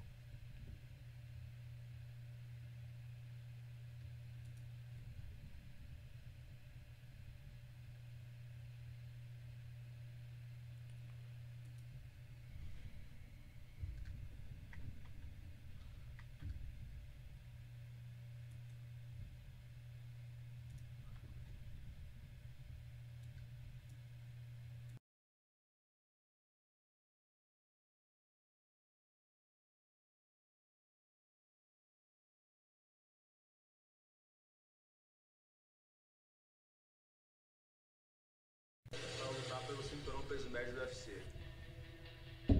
May 12th, I'm going to solidify myself as the #1 contender in the world. The top 5 middleweight matchup will precede the night's championship headliner, where homegrown title holder Amanda Nunes puts her bantamweight belt on the line. Devastating victory! He's a hungry challenger. I still haven't found the right words to explain what winning the world title would mean to me. Well, there's certainly no lack of belief in Raquel Pennington's mind. But what would make that win more exciting to be there in our home country? For sure, I'm gonna get it this week, no doubt. And still, The future is bright for the winners of UFC 224, and their fates will be determined on May 12th in Rio.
UFC Fight Pass is your ticket to more than 1,000 live bouts. Check out live events from over a dozen fight organizations, including featured matchups on UFC Fight Pass early prelims. Invicta, the world's premier all-female MMA organization. Catch MMA from the Midwest's action-packed Victory Fighting Championship. See the live jiu-jitsu tournaments on the Eddie Bravo Invitational and the world's best kickboxing on the Glory Super Fight Series. Start your free trial now.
Can take advantage of what is a 3-inch edge in reach.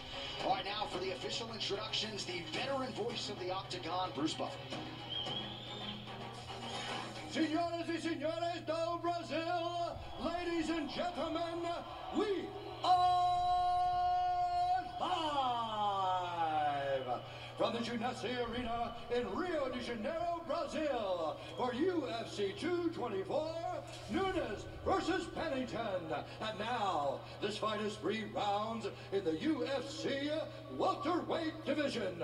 Introducing first, fighting out of the blue corner, a mixed martial artist holding a professional record, 19 wins, 2 losses. He stands 6 feet 1 1-inch tall, weighing in at 170 pounds. Fighting out of Corona, California, USA, Sean Tarzan Strickland. And now introducing his opponent, fighting out of the red corner, a mixed martial artist holding a professional record, 18 wins, 5 losses. He stands 5 feet 11 inches tall, weighing in at 171 pounds. Fighting out of Francisco Beltrán, Corona, Brazil, Alicio Cabrera Zaleski dos Santos. And when the action begins, your referee in charge, Fernando Portela, our referee for this first prelim tonight on FX. The beautiful Camila Oliveira is with us. Thank you, Camila. Jenny and Luciana with us as well. Eliseo Zaleski. I am back. Appearance number 6. He is 4-1 coming in. And he is we got Alicio dos Santos versus Sean Strickland. This should be very interesting. 2 good strikers. Thanks for tuning in. If you're new, please like and subscribe. Dos Santos fell behind against Max Griffin early in every single round and ended up having to come back. He might not have that opportunity against Strickland, who is an outstanding finisher with great defense. Dos Santos started with Capoeira at 9 years old. First MMA fight at 20 for the former Jungle Fight champion. Who you guys got tonight? This is what we in the States call main event. If you want to predict that, I think everybody feels Nunes probably win. Main event or any other fight in the main card. Who you guys got? Strickland has realized a lot of success since dropping down to 170 pounds. Lone UFC setbacks at 70 to Kamaru Usman and Santiago Ponzinibbio, who of course were to hopefully this half of prelims is less clinching and hugging forever and more fighting. And very tough fighters he's lost to. No shame in those losses. Both guys very hot right now. Last one was it was like Borneo's up in there hugging everybody. Except that Jax Hermanson and Titus latest fight. You gotta see that fight. That fight was badass. The aforementioned Max Griffin. 12 wins by TKO. Once again, giving a lot of ground in the first round. Backing up, looking to counter-strike a little bit. These guys going at it. Strickland, dos Santos are fucking going at it. Strickland, the longtime team quest compared to the other fights, they going at it. Millennia and Amanda pass as well. Left hand landed for Dos Santos. Under 3 minutes here to go round 1. Strickland so far being very, very it's like I'm watching a kickboxing match. It's pretty good so far. Or Muay Thai match. Please like and subscribe if you're new. Show the love. Let's get to 1,000. 225 on Saturday, June 9th. Middleweight championship main event, Robert Whitaker against top Cuban challenger Yoel Romero, plus RDA and Colby Covington for the interim welterweight title. Get your tickets today for the UFC's return to Chicago at Ticketmaster.com. There's that takedown defense. When I watched this Court McGee fight, I was very impressed. The Strickland takedown defense is great. Back to the kickboxing. He stuck all 12 takedown attempts by Court McGee. Head kick landed partially there for Eliseo Zaleski dos Santos. So that winging overhand, looking for the chin, but needs to push off at the same time with his legs. Strickland very good at controlling it. See, once again, falling a little bit short. Don't want to lean over the legs like that. That was close. Hips to go with you when you throw that big overhand right, or else your opponent can just lean back just like that and get out of the way. Remarkably, Strickland still just 27 years old, started training at 14. This is a lifelong fighter, and of course the same can be said of his opponent, Dos Santos.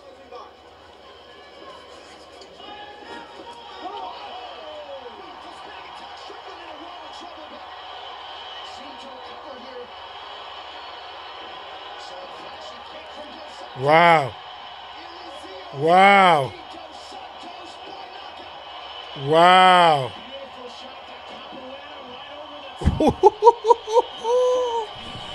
Oh, shit. Oh, shit.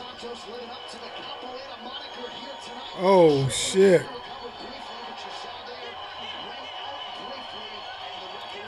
Wow.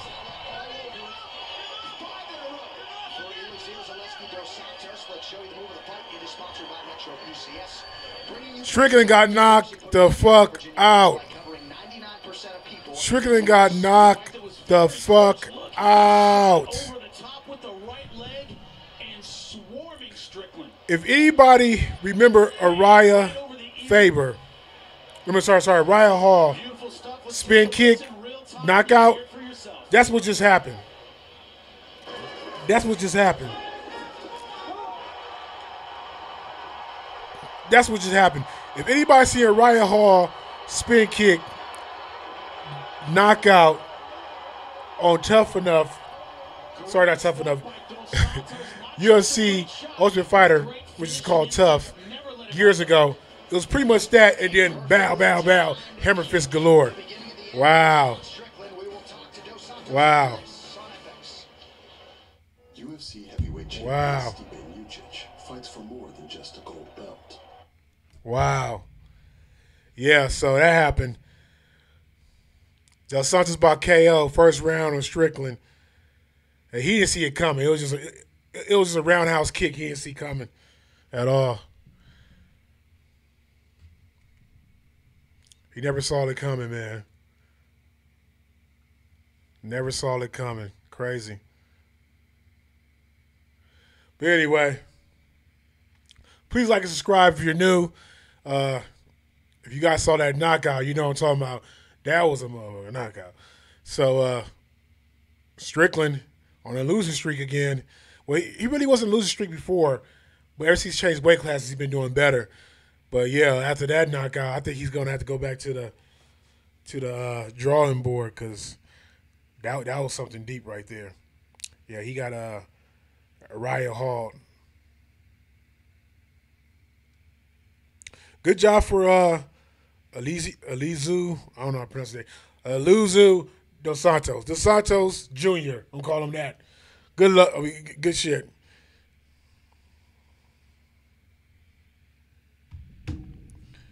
Please like and subscribe if you're new. Show love. Let's get to 1,000. Thanks for tuning in.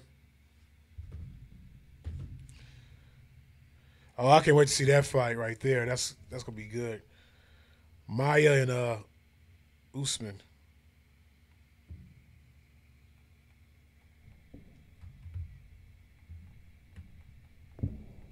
Now we turn it over to Bruce Buffer to make this one official. Ladies and gentlemen, referee Fernando Portela has called a stop to this contest at 3 minutes, 12 seconds of the very first round. Wow. Declaring the winner by knockout, Alicia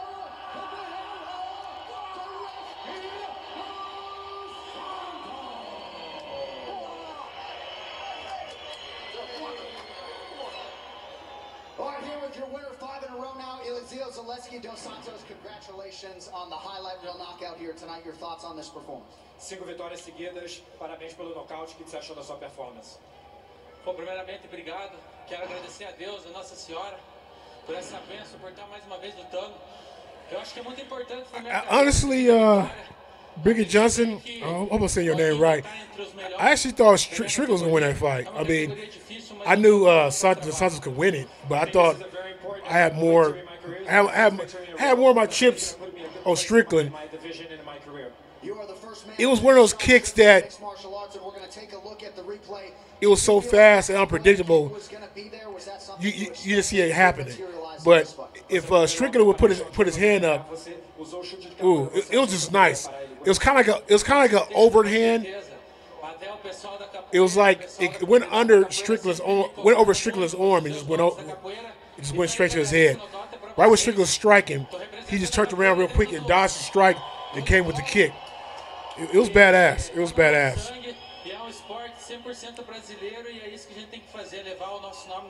That's crazy. That's crazy. For sure, everyone from the capoeira community is always asking me to show some moves in here. This was for you guys. It's in my blood. It's a Brazilian sport, and this is it. And he claiming it was capoeira. Banana way, banana way, na na na na. Yeah, he's saying that was Capoeira. It was Capoeira. Now I think about it. Usually you'll see Capoeira working in a fight, but it did that time. That's funny. Banana way, banana way, banana. If anybody don't know what I'm saying, that's the old school Capoeira movie.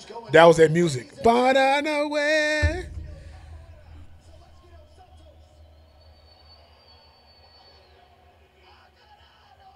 Yeah, you're right.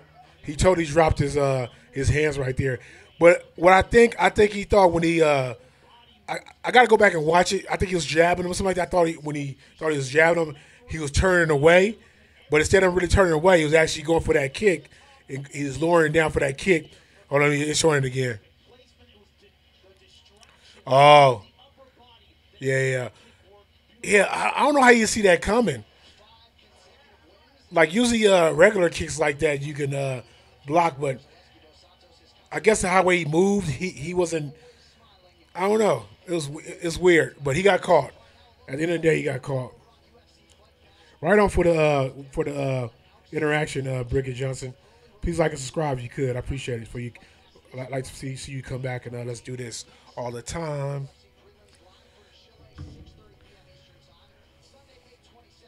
That's crazy though. Yeah, Strickland needs to go back to the. Yeah, that's crazy. He needs to go back to the drawing board and I don't know. Like I wouldn't count him out for that. Like that happening was. I don't think anybody can see that coming.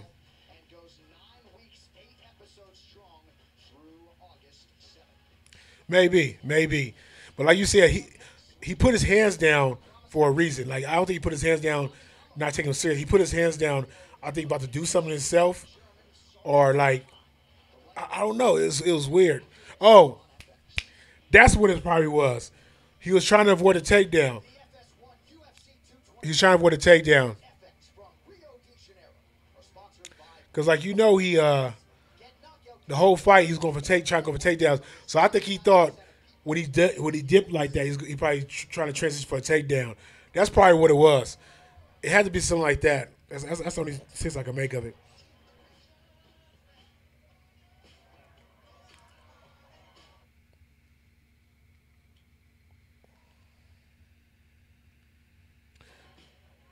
Please like and subscribe. Show your love. Let me know who you guys got. Who you guys got tonight?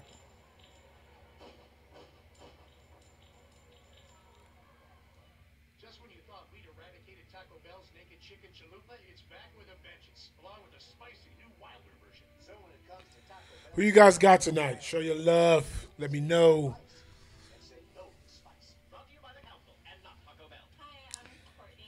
I got Nunes because I just think Nunes is a better fighter. And plus I just want Nunes to win. I mean, I think Raquel Pennington would not fight Cyborg, and which nobody want to see anyway. I don't think, but I want to see a super women fight. We haven't had a super women fight yet. I mean, we had ones that were like probably dream matchups a little bit slightly dream matchups, but a super woman fight it would be Cyborg versus Nunes.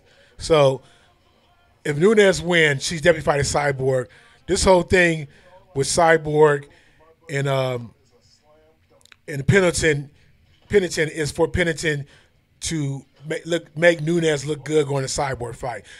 This fight is meant for a highlight knockout. You know what I'm saying? Or a highlight finish where when she has her fight with Cyborg, she'll look good going in there. That's what it's all about.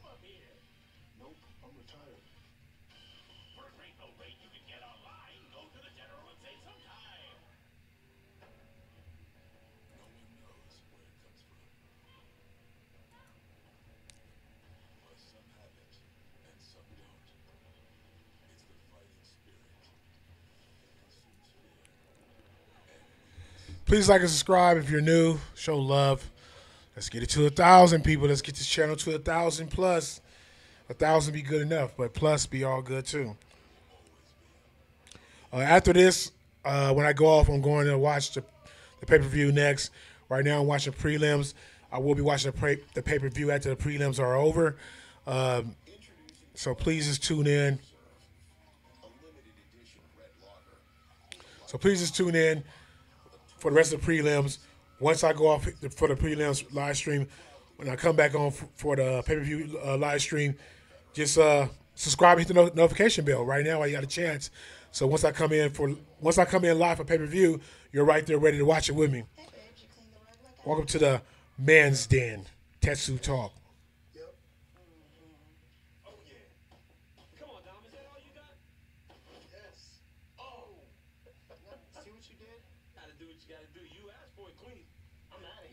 Metro PCS brings you closer than ever to the UFC. Anytime, anywhere. On a reliable network that covers 99% of people in the U.S. Metro PCS. Wireless figured out.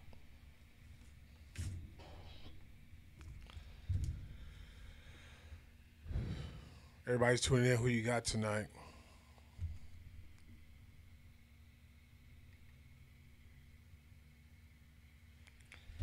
I got Nunes. I got Jacare. I got Jacare because I feel the same thing. I feel about Jacare is that he needs his title shot.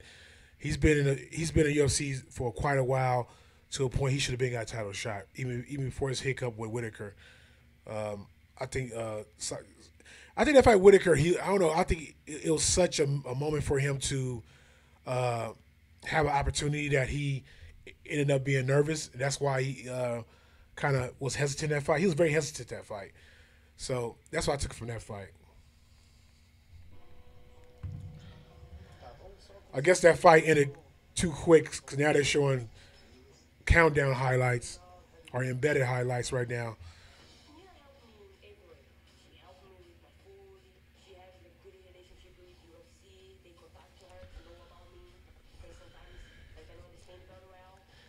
But I got that feeling tonight. I got that it's too good to be true for Nunes to win this fight and fight Cyborg upset. I got that feeling tonight, where like I feel Raquel Pennington can just upset Nunes tonight, and that whole Cyborg super fight is not going to happen, which probably happen at the end of the year, if anything.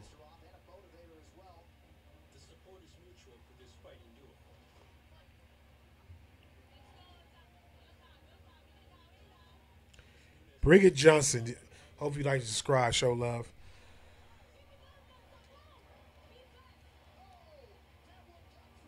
Why are they showing her girlfriend fight? I doubt her girlfriend become. Did she win that fight? Yeah, she did. She did win that fight against Angela Hill. Angela Hill. I know that's my boy Prince Dunn girl, but I'm just saying.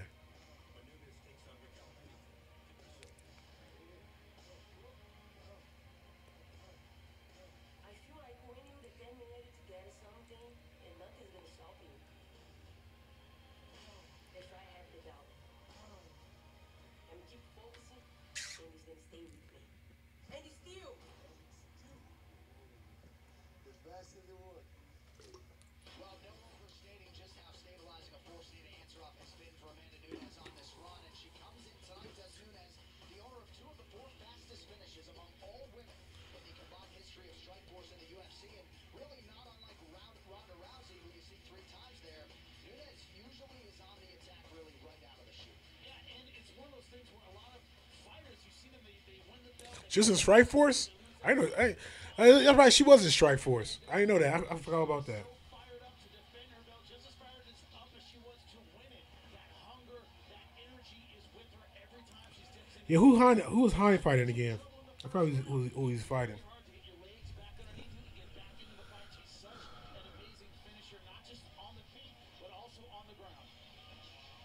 tonight, Nunes will look to improve to 9-1 in the UFC and make it 3 straight defenses of her title. Here is your main card tonight, the title fight co-main event between Jacare Souza and Kelvin Gastelum. Yeah,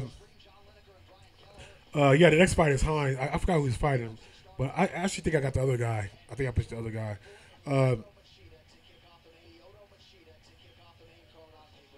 Yeah, I think Cyborg win that fight, but I want that fight just for the simple fact it solidifies that Cyborg is the best.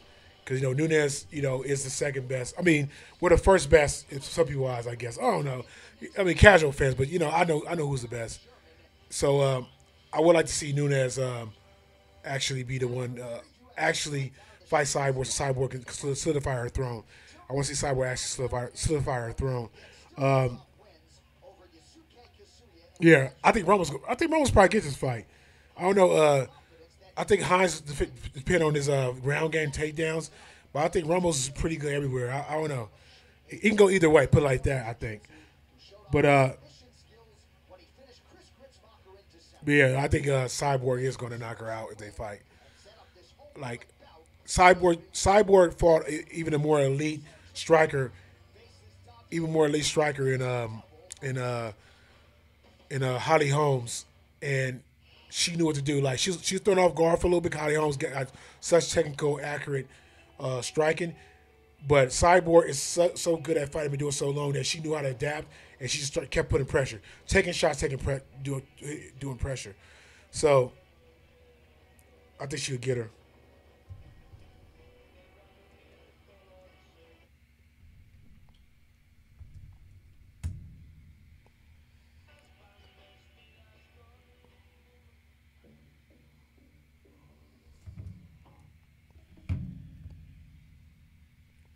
Yeah, I just think Romo's. I don't know. I think Romo's got that skill set to win this fight, but it's gonna be a toss up. You toss a coin every time, and it's one of the fights that can be a different outcome. That's the same thing with the Strickland fight that just went off. I think if you play that fight over 3 times in a row, either one of those guys could have won that fight. But I think just Dos Santos just had that. He just did something that was unexpected, and he got caught. Strickland got caught.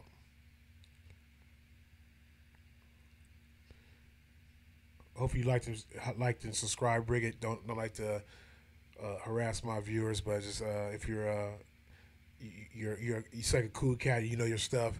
So I'd like for you to come back. So I hope you like and subscribe, hit the notification bell, so you know when I'm on. And I'll be on next couple. What time will the pay per view start? I'll be back on an hour and a half after this stream with another stream for pay per view. I want to do 2 separate ones, so when they go up, people would just nitpick what they want to watch through my uploads individually. If I do one full thing for like 6 hours, nobody want to look through 6 hours of shit. So I rather for people to look through 3 hours each of shit.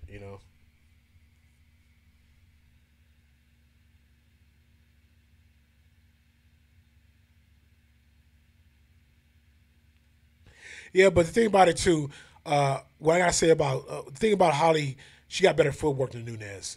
So to me, for Cyborg to push forward with a person that got better footwork, which that's what she used against Ronda.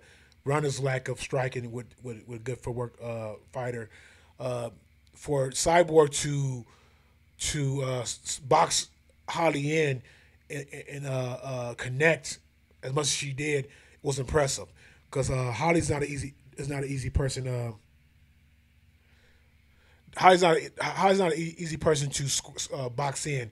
Only time it's really more possible for you to catch her is when she's squared up with you, in your range, and y'all just going back and forth. But Holly, she's very slick with her feet because that's years of boxing footwork. But for Cyborg to hunt her down and in the beginning, it was hard for Cyborg to catch her because of Holly footwork. And Holly footwork, made it hard for her to catch her and box her in. But after I think probably a round and a half, probably 2 rounds, Cyborg got her timing down and knew how to cut her off and get her shots in. And that's the thing about Amanda Nunes.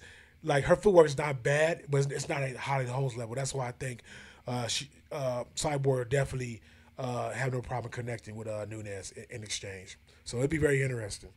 Oh, cool. My bad. Sometimes I don't see when people subscribe. Sometimes I do. So thanks for subscribing. Anybody else that's new here, please like, subscribe, show love. Try and get to 1,000. If you want to come to a place where you can talk and speak MMA with no filters, this is a spot. As I always say to people, just as long as you respect other viewers and not take it to a personal level. If you express yourself towards them about your thoughts of your fighter or what you think, that's okay. But as long as we respect people and not try to throw super below the belt jabs for no reason, be immature about things. Me, you can do that too, like I always say, because I got thick skin. It is what it is. Now let's get to this fight. Davy Ramos against Nick Hine.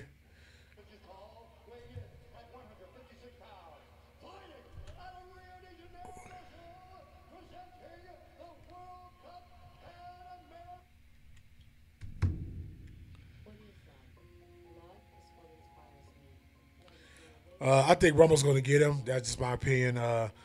Nick Hine is not a bad fighter. I think their styles could be similar.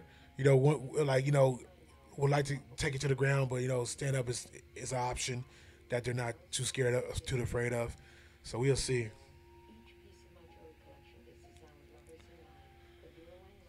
Once again, please subscribe.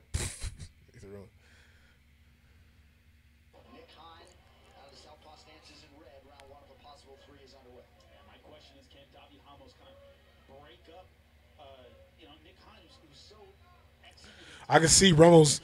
He got that right hand. Like, I just want to land this right. I just want to land it and land it clean.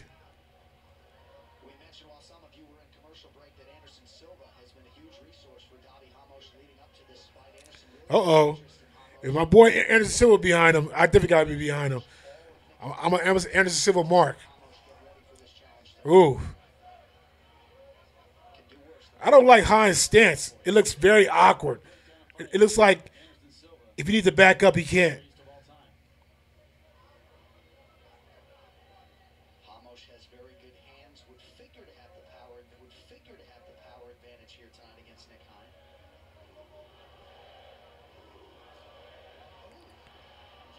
Oh!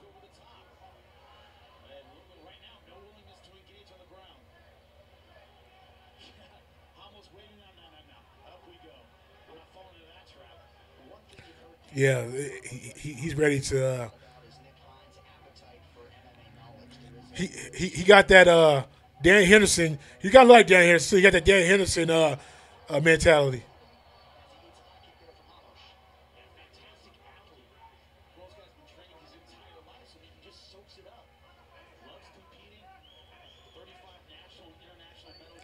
Please like and subscribe if you can. Yeah, no, his stance is awkward. It's like if he needs to, if he needs to, get out the way, have the right movement to adjust to strikes. It looks like he's not going to do it properly. His stance is weird.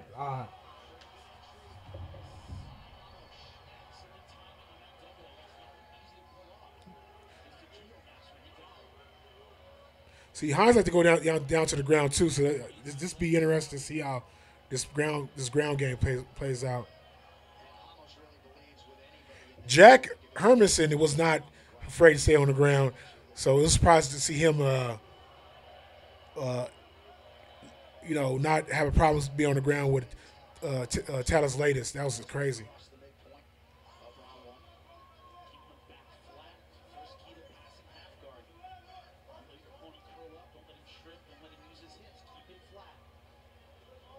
Glad you are with us tonight for the FS1 UFC 224 prelims on FX. John Anik and Jimmy Smith on hand here in Rio de Janeiro. For the Kimura, got the wrist locked up. It's hard to finish in half guard, but you can do it. Oh, beautiful job stepping over right to the back. Oh, great stuff with his jiu-jitsu. Beautiful transition. That's crazy. Yeah, Ramos is a beast on the ground. Ramos is a beast.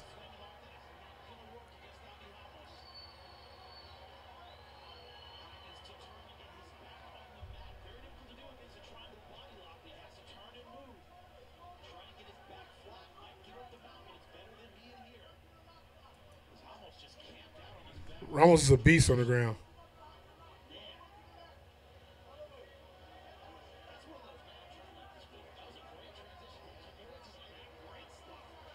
Yeah, he needed to tough it out like Jack Hermanson.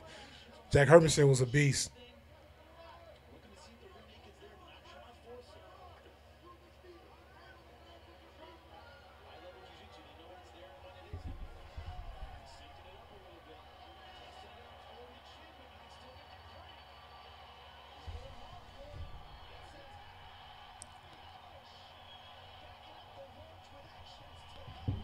There you go.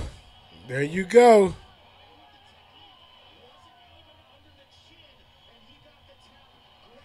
It was more of a neck crank than anything.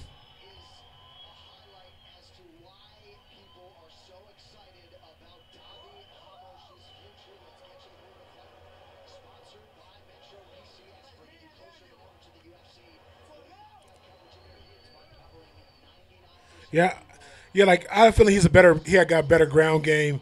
He has better ground game than Hine and everything like that. So that's why I picked him in the beginning anyway. Ramos is, I think, a better ground game. His striking is a little bit better. And like his step over his transitions was crazy in his fight.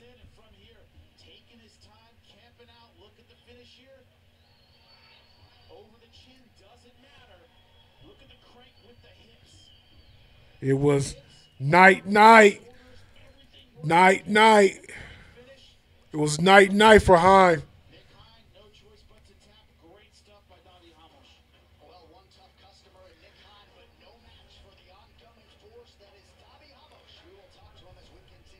Night, night for Hine. And Ramos is the better ground person. He like his stand up was a little bit better too. Please like and subscribe if you can.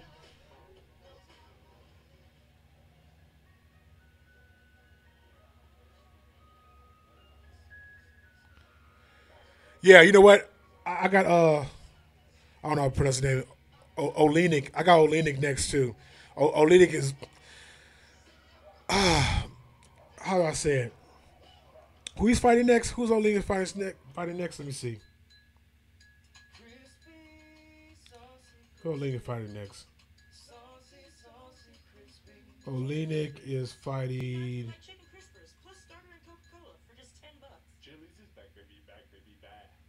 Oh yeah, he's fighting that kid Albini. That kid Albini, man. I don't. When he first came, I was surprised he won his first fight. He looked so out of shape. No, I think he lost his first fight. I can't remember. And then he fought Orlowski, which I'm surprised he won that too. Like I'm not saying he's not properly skilled, but he looks so like not fit to fight. Like he looks out of shape. When the way his stance is too, it's like he's out of shape. Like he's got off the couch and started trying to fight. So that's why I put Olenek on this one too, because I think Olenek got the skills to fucking dominate him.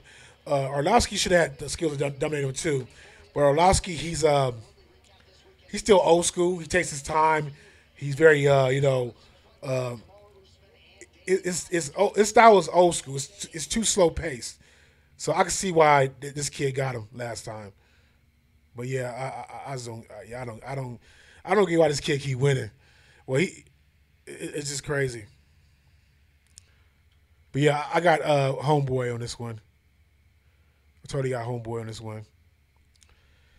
I got Olenek. But yeah, it was night for homeboy Hine.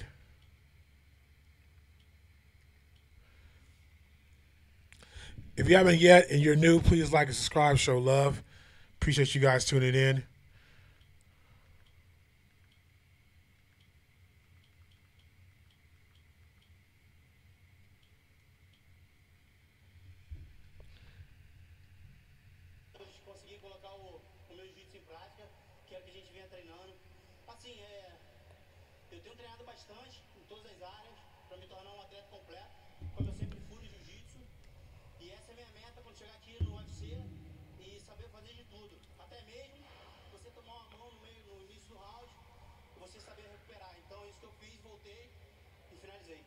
Yeah, he hit me with a hard shot in the beginning, but I was able to use my jiu-jitsu, is what I've been training to do, and You know, I'm a complete fighter in jiu-jitsu, and it's exactly what I want to be able to do here in the UFC as well. Yeah, he has leaned down since Johnson. I don't want to call you BJ. That don't sound right. Brigitte. He has leaned down since his debut, and looks more looks a little bit more leaner, not lean like cut up, but as in like he cut some of that flabby fat away a little bit, but he still look awkward when he fight. Like his stance is like I don't know. It's all bad, but yeah, I think Olini got a better skill set than Orlovsky to actually execute. I think he'll take him down. Like and actually, this kid Albany got pretty much. He got some good takedown defense too, which is amazing. But he knows his stuff, but he's not athletic at all. So I think Olina's athletic enough to take him down. I think Orlovsky probably more athletic than him, but Orlovsky just so old school. It's probably easy for Albany to get to those fights with him. So I know you very good wrestling, Khabib, but I'm coming for you, brother. Khabib, eu sei que você tem um wrestling muito bom, mas eu tô chegando. Eu vou te If you're new, please like and subscribe. Show love. Tonight, ladies and gentlemen, once more.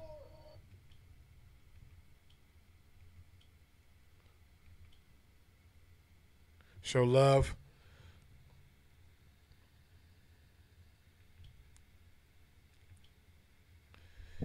We're going to get something to drink, and I'll be right back, people. Thanks for tuning in.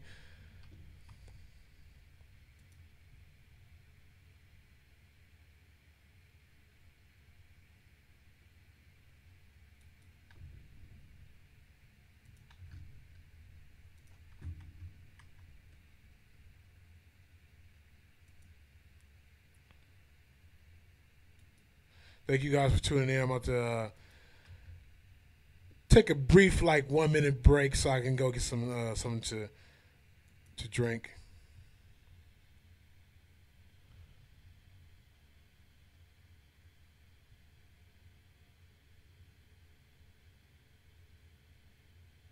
Okay. Actually, I don't even know who that is that you mentioned, but okay. But as long as I got your name right, completely Brigitte. But I'll be right back, people. I need to go do some real quick, and I'll be right back with you guys to watch the rest of this prelims on FX. And thanks for tuning in. Please like and subscribe if you're new. Appreciate the love and support.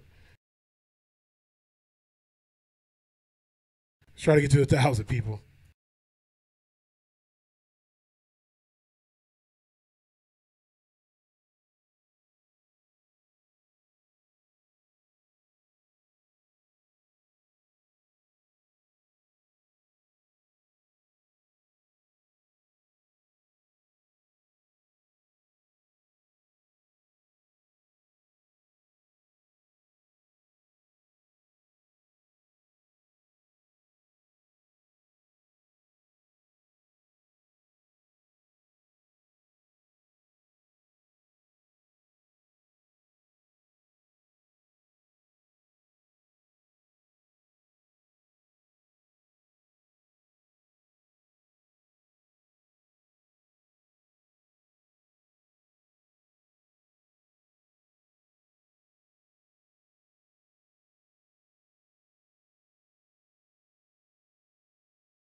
She locks up the puntai tight. She gets a knee to the body, which sets her up to actually use that momentum to pivot off the octagon. Right here, boom. Now she has her opponent off balance, and she's going to clinch her with some dirty boxing before she gets into the octagon.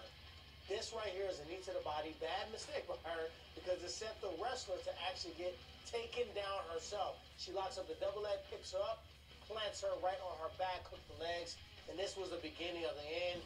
We won't see it in this clip, but she used this series of taking it back to set up the bulldog choke.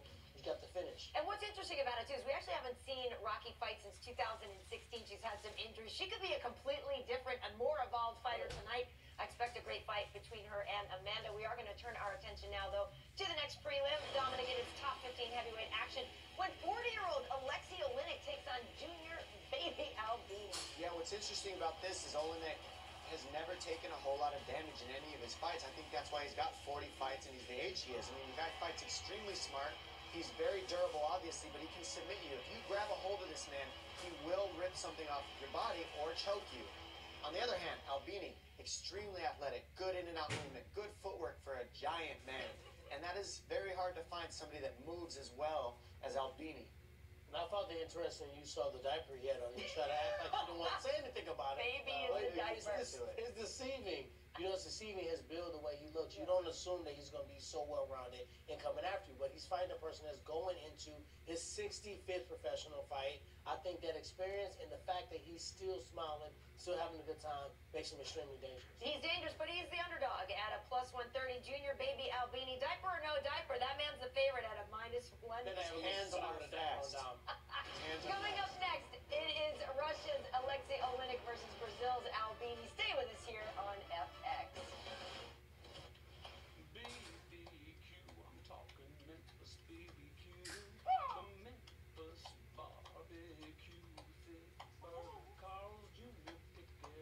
That's the call, Carlos. Pick up. I extend the system operating your body for you. Someone killed your wife. I can help you find him. You didn't know that I'm a ninja. Upgrade. Rated R. Red Robin is the place to drop in for some yum, to celebrate cravings, to bond over burgers and bacon. And there's no such thing as the last fry. So come burger at our place, or get your Red Robin to go. Try one of 5 Tavern Double Burgers for only $6.99 each, anytime. And of course, they're always served with bottomless steak fries. Let's burger. Red Robin. Yum.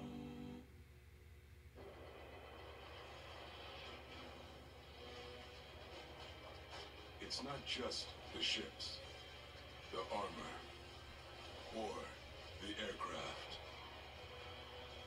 It's something more. It's the will to fight and determination to win, found inside each and every Marine that answers a nation's call. Battles won. I'm not ready to lose my hair. Not now. But I never thought there was a real...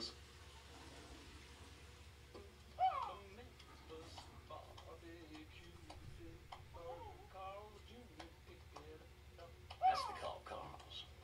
Pick up.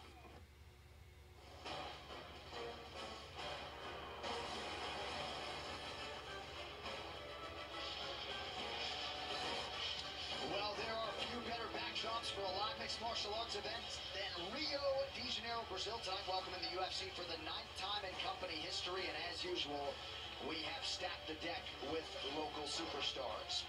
And as we get ready for this next bout, we pull up the UFC heavyweight rankings, show you what might be at stake here. Alexei Oleinik, number 10 in the world at present, facing the 14th ranked junior baby Albini. A lot of movement in the top 10, top 15 of the heavyweight division. The winner of this fight knows that they can sneak into the top 10, top 5 with the win if it's dominant enough. Yeah, no doubt about it. Whoever wins this matchup, 10 versus 14, will position himself for a big fight later in 2018. All right, let's see how it plays out here between 2 of the top 14 heavyweights in the world, Oleinik and Albini. One of the most proven finishers in all of MMA, Alexei Oleinik hits Brazil for the first time and should provide an intriguing challenge for rising contender Junior Albini. Last summer, Paranagua's Junior Albini went from unknown to heavyweight contender, parlaying his success on the Brazilian circuit into a performance of the night knockout of Tim Johnson. Albini would lose a hard-fought decision to former world champion Andrei Arlovski his next time out. But tonight he is back and looking to return to form against the no-nonsense veteran finisher Alexei Oleinik, whose remarkable career has seen him win 13 of his last 15, with each of those wins coming by way of knockout or submission. Coming up next at heavyweight, Junior Baby Albini squares off against Alexei, the boa constrictor Oleinik. At the General, it's easy to get an online car insurance quote with your mobile phone. Or on your tablet or computer in minutes. Just go to thegeneral.com. Monthly payments are low, and you can get immediate proof of insurance. Get your anonymous online quote with low payments. Ride with the General. General self-return. Smile, General. Sure. For a great low rate you can get online, go to the General and save some time. This is not a game or fireworks on the 4th of July, and it's bigger than any. So is that Bridget Johnson? Is that right? Am I pronouncing it right now? Bridget Johnson? Like Bridget O'Neill, the one from Rocky? Dogs just won't quit. Neither does Frontline Gold. It's triple action formula. Who you guys got tonight? Please like and subscribe, show love. Go for the gold. Please let me know what you guys got tonight. Once again, I'm pretty sure everybody got Amanda Nunes, but I could be wrong. Who you got in the Souza Kelvin Gastelum fight?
Seems like the stream is slowing down.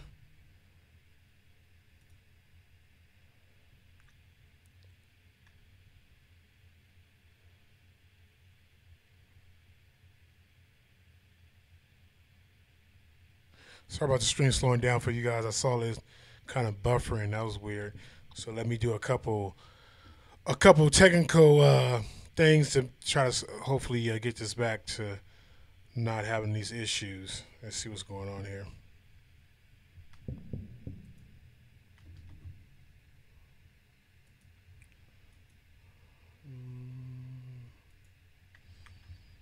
Let's see.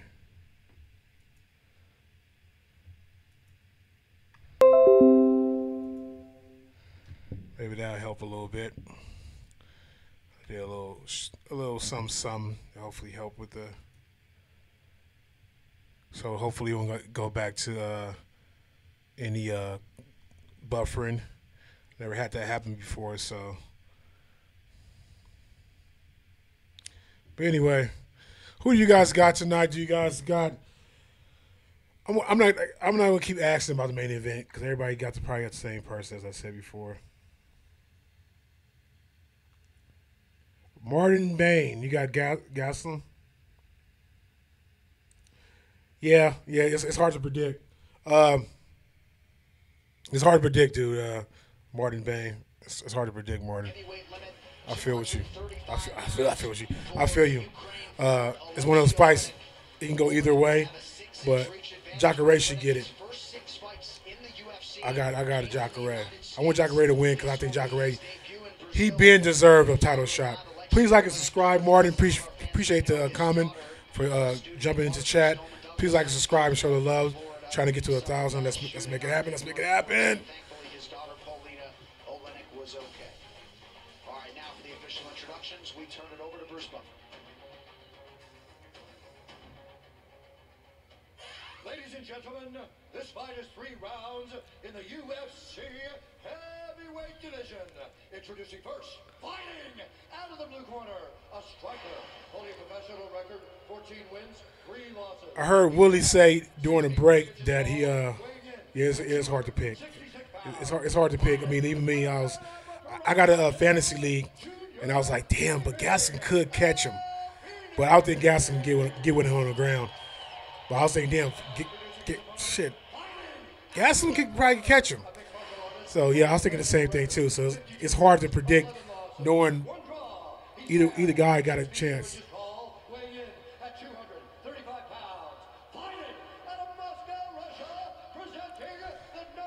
Yeah, I think he deserved one. Like, he should have been got a title shot before he had his hiccup with Whitaker.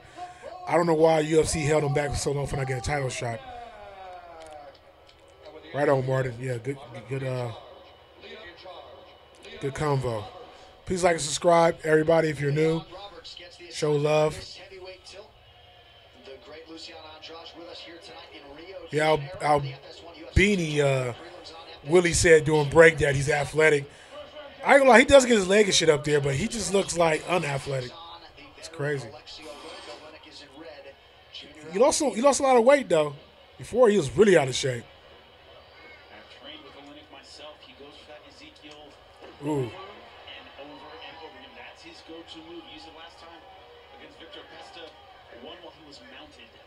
He got good takedown defense too, Albini, which I noticed. 10 of the 40 submission wins for Alexei Olenek have come by way of that Ezekiel choke. 11 variations in the 40 submission wins for Alexei Olenek. I think he's cut already. He got cut by an early shot. Yeah, right under his eye. Yeah, that's true too. But Gastelum does have knockout power. He proved it. I think the only way he could win this fight is by knocking Souza out, or doing something around leg kicks.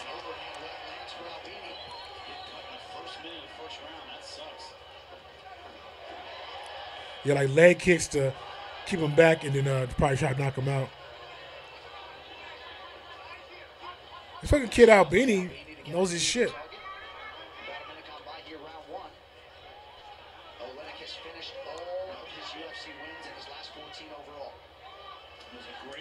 Ooh. Looked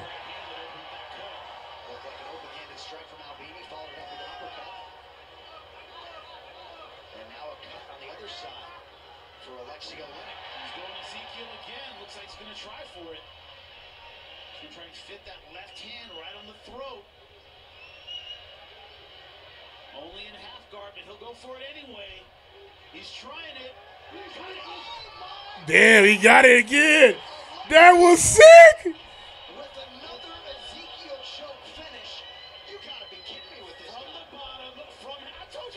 No, Albini is he's a prospect. I can say already, just seeing this fight again. Like the more he gets in shape, the more he's dangerous. But Olenek got that crazy choke he always get when he has you like this in front, when you're on top of him. He instead of like waiting on the ground, he grabbed him standing up in the choke, and then I think Albini didn't know of it, so he tried to take him down. And he put himself right into the choke. And usually you have to have a full guard for it, but he did it in a half guard. Amazing. That was some good shit. From the bottom, which is incredible. Nogi to pull this off. This is basically a key move. They use the lapel to choke a guy out, and he does it with his arms. Look at this. He sneaks the hand in. And right there, the squeeze with the arms. Look at the right hand of Albini. Hesitates for a second, and right there's the tap. Yeah, really. It was night for Albini. All she wrote. Alexei Olenek does it again. I don't know if you know the history of the name for the Ezekiel choke. We'll have to table that thought, but we might need to read. Yeah, the Ezekiel's choke is the same choke that OSP does, but the way he did it was on his back, which is crazy. No one knows where it comes from. Yeah. He did the Ezekiel, the same choke that OSP does, but instead of doing it on top of somebody, he did it on his back.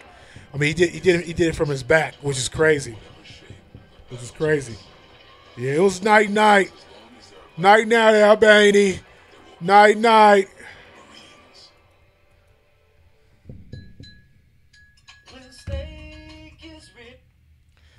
And that was good. That was good. It was night for Albany.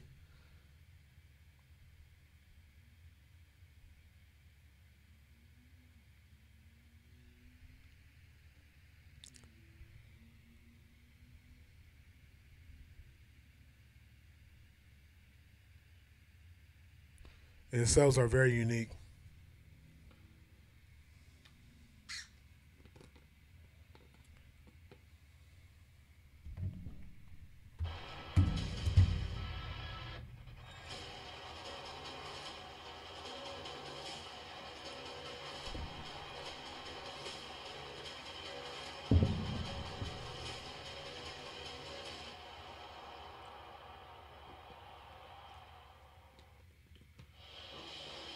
Later tonight, don't miss a complete recap of all the action in Rio on our post-fight show immediately following the main event on FS1 or stream it live on Fox Sports Go.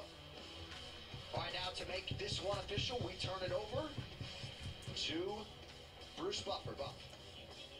Ladies and gentlemen, referee Leon Roberts has called a stop to this contest at 1 minute, 45 seconds of the very first round, declaring the winner by submission due to an Ezekiel choke, Alexia the Boa Constrictor.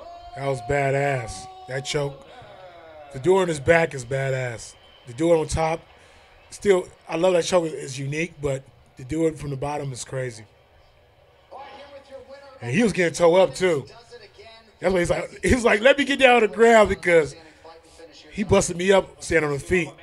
Every shot was busting him up from Albany. Give Albany props. He's starting to prove to me that he's actually going to be a contender in the future. He's young. All my team, this American top team, all my coach, all my camp.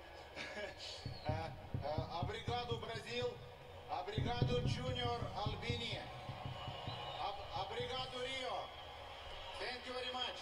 Dana White. Junior is not sick fighter. He is very strong fighter. Just me. Powerful fighter. I'm only today was a little best. Thank you very much. UFC, thank you. Queria agradecer a toda a minha equipe na American Top Team. O Júnior é um lutador muito duro. Eu só fui um pouco mais forte hoje, um pouco melhor do que ele. Congratulations. Outstanding. Ladies and gentlemen, there he is, the Boa Constrictor, Alexei Olenek. Alexei Olenek pulls it off again. You can know he's going to do it. You can think he's going to do it. But unless you're prepared to fight it from every position, that Ezekiel choke's going to get you, man. He goes for it. When he has it, he knows he's got you. Again. 53rd pro MMA win for Alexei Olenek, who trying to let Dana White know that this was me. This was not Junior Albini not being ready for prime time. Alexei Olenek, seemingly against all odds, able to do it again tonight. Well, we got a big one later tonight on pay-per-view between middleweight contenders Jacare Souza and Kelvin Gastelum. Now, Souza training stateside now, as many of you know. He is thriving and continuing to make his presence felt in his new digs.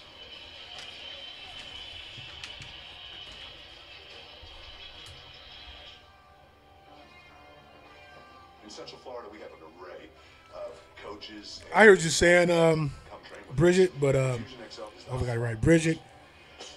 The thing about it is Albany did try. Albany was doing good at stopping the takedowns, even though he's stronger. It was just that when he grabbed his head, he was thinking to himself, okay, he's grabbing his head as like a clinch. But little did he know that he's been put in submission. I think he was trying to pull Albany down, and Albany was like, fuck it.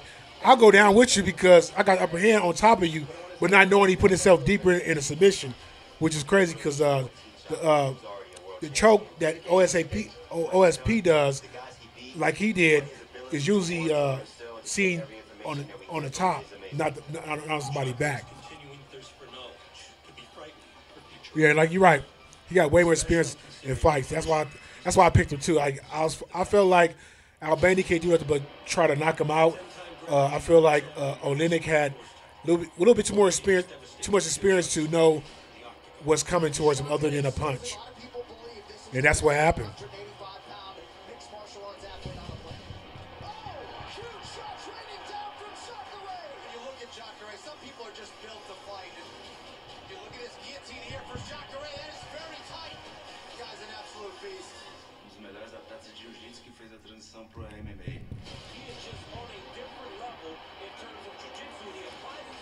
Yeah, the only problem with Jacare facing Kelvin Gastelum is that Kelvin has good takedown defense. That's the only issue.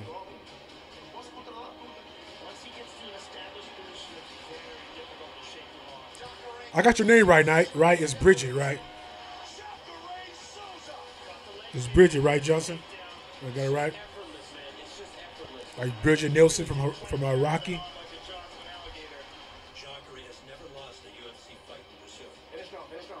Plans to continue the trend by dominating Kelvin Gastelum back home.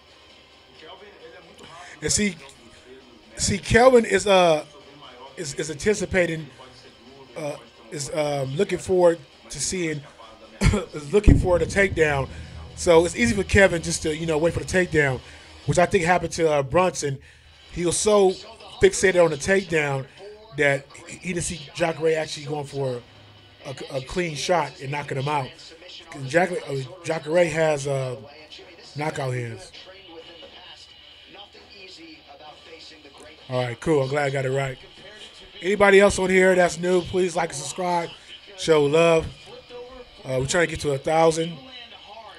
Thanks for tuning in. I love the comments so far. All true fight fans.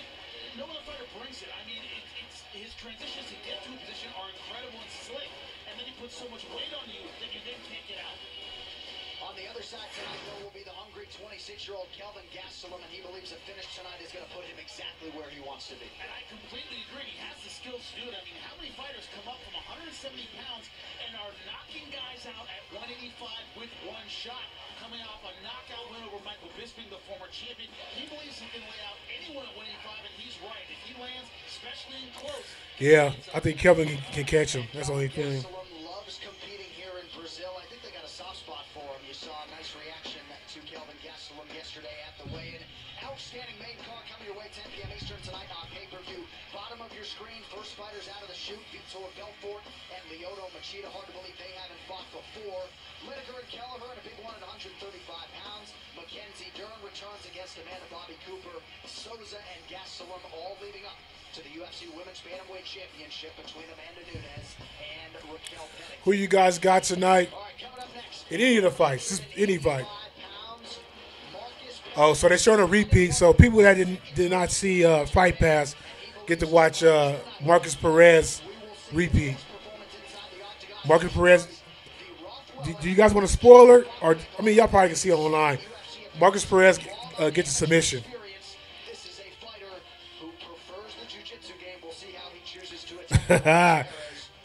Fucking James prefers the jiu-jitsu game. He's going to get submitted real easy by Perez. That's funny.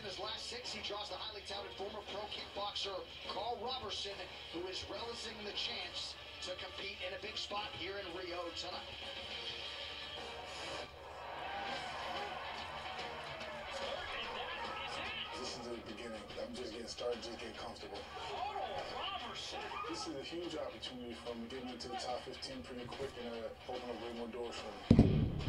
Since I started training MMA, that's what my goal to become a champion day. I'm not here to do one more fights. I'm not here to be number 2.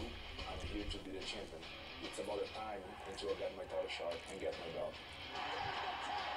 This performance, my standard is going to be I'm a very dangerous 185er and everybody has to look out for me. It's going to be amazing when I win this fight, especially because I can consider that I'm in my hometown. So it's gonna be epic.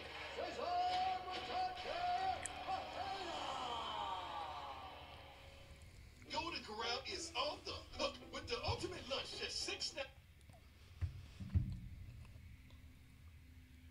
How do you guys think your pick between Souza and Kevin Gaston is going to win?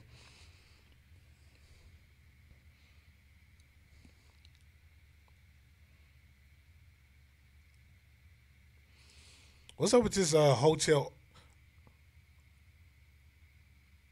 Artemis that UFC is promoting?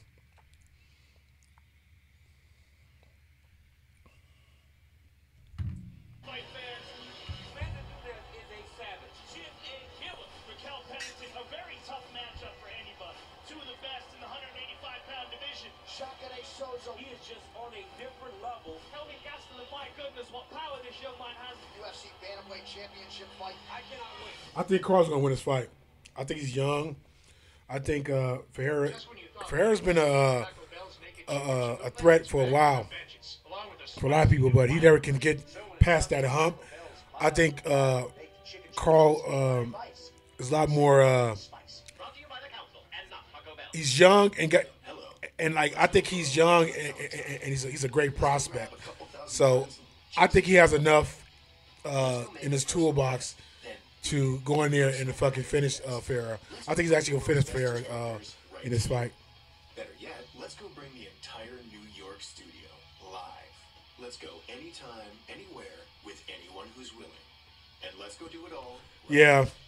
Ready to go. I mean, for the last couple home out of state home events, a lot of the hometown people have been winning, especially since they have time to. They're used to the climate. Sometimes climate comes into play. Sometimes already being there, comes into play instead of the jet lag. But I definitely think Carl's gonna win this though. He's young, very talented. But now that they're replaying the fight from Fight Pass, Marcus Perez against James Bokovic. If you see this fight, it's probably one of the better fights from the Fight Pass, other than Jack Hermanson. That's the fight they should have showed. But they probably say that for the pay-per-view, just in case they need to have a fill-in. Looks like he's going to try to change levels early here. It's a no. Range advantage doesn't matter if you come straight at your opponent, right? He's negating that range advantage early with his aggression. And this is the book on Bogdanovic. He will try to get the fight to the ground. Perez takes the back here. Nice transition. I don't know. Front choke improving and went to the back. I don't know. It sounds good on paper that Ferreira's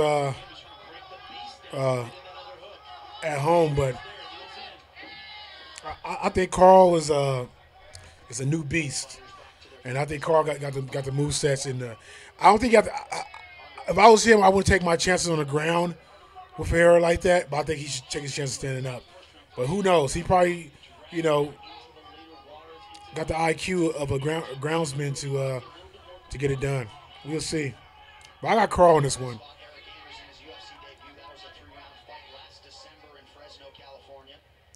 Yeah, they must be saving the Jack Hasman fight for the main card just in case they need a filler.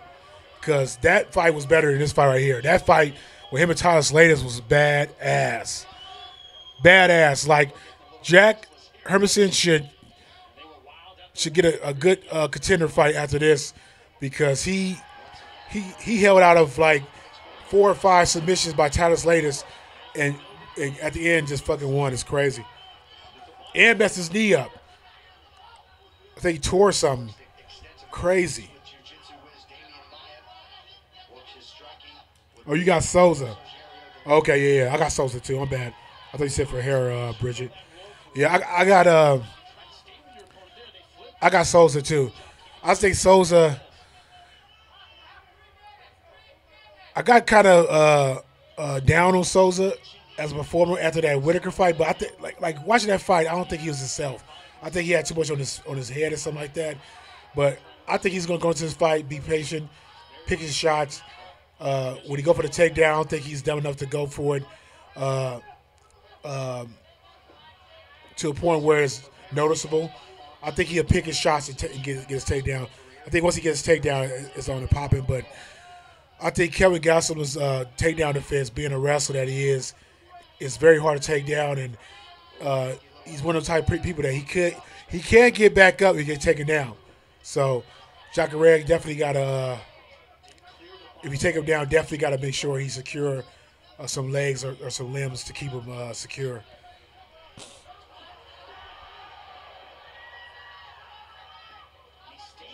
Yeah, that fight was good. You got to see that fight.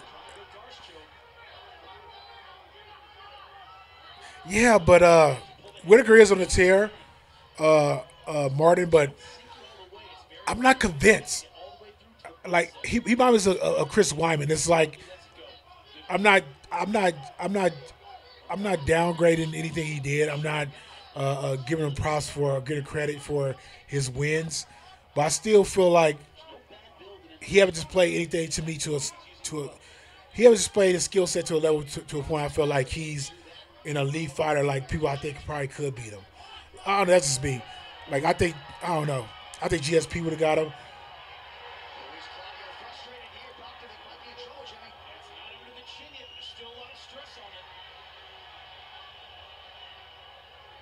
Yeah, I got Carl, Bridget.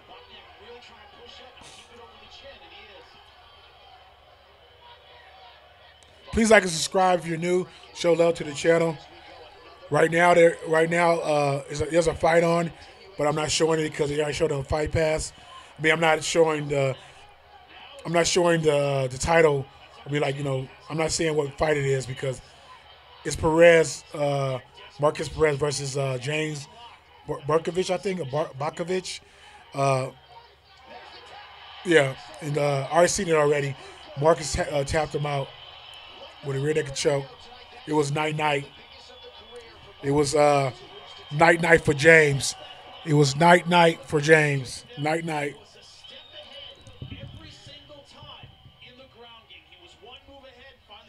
Once again, I don't like to be repetitive, but please like and subscribe.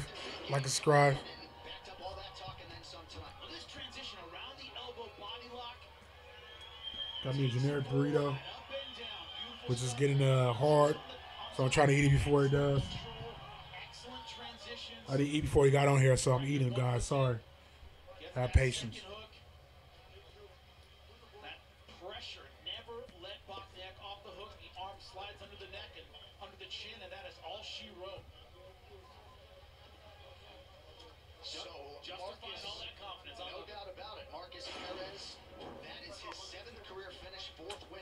Submission and 5th in the first round.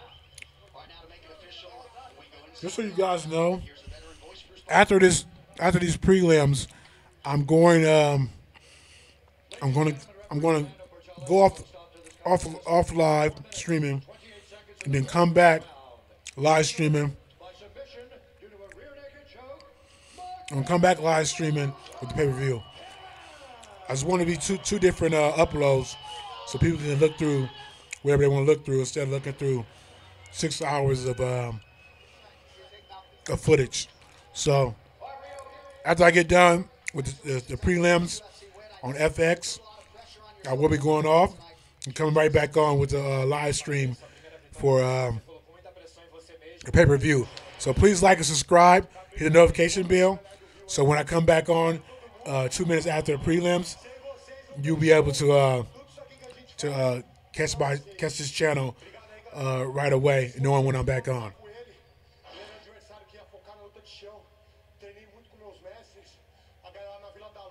Yeah. That's kind of like the Hottie Holmes Ronda Rousey fight. Just imagine you put a fucking G on that fight.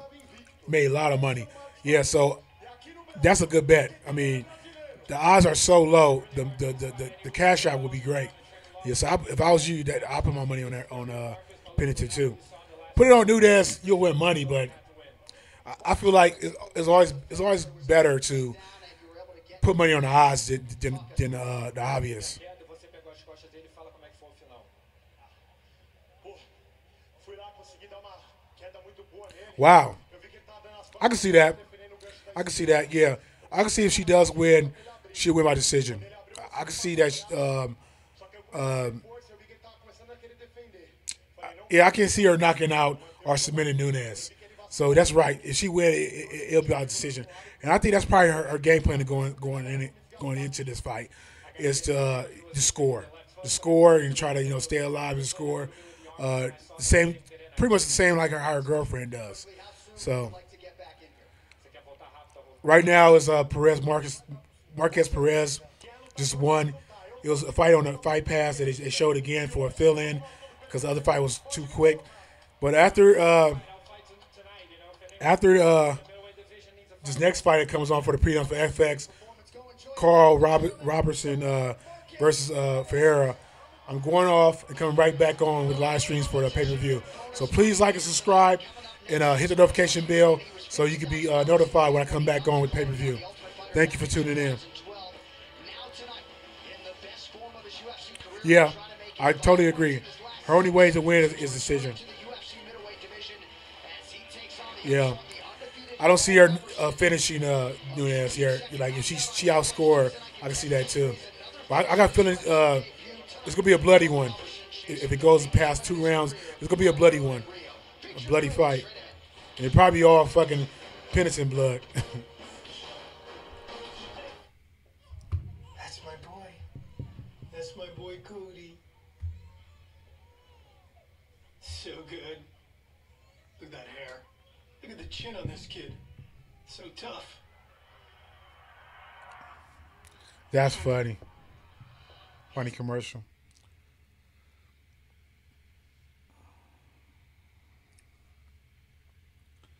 That's cool. So anybody else that's on live on here with the live stream have anybody that they feel is going to win this fight or how they feel it's going to play out?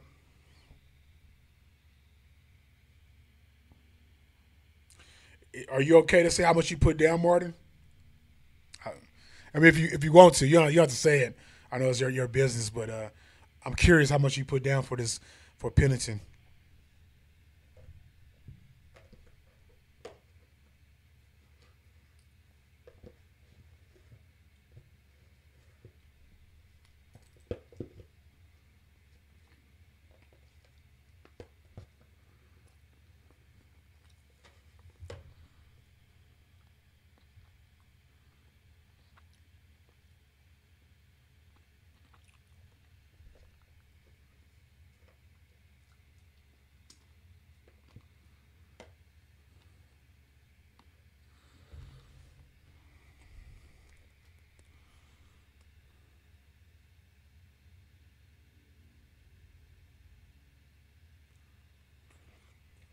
Got you. Play it safe, Bet a little, get more back, but don't fucking break yourself. I got you.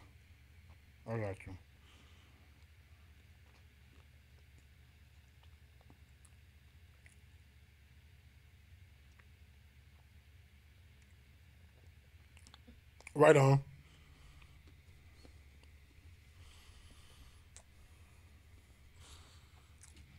How you guys feel about this new tough season? Fucking Cormier team is dominating, as I thought they would. I think you got better coaches than Stipe. That's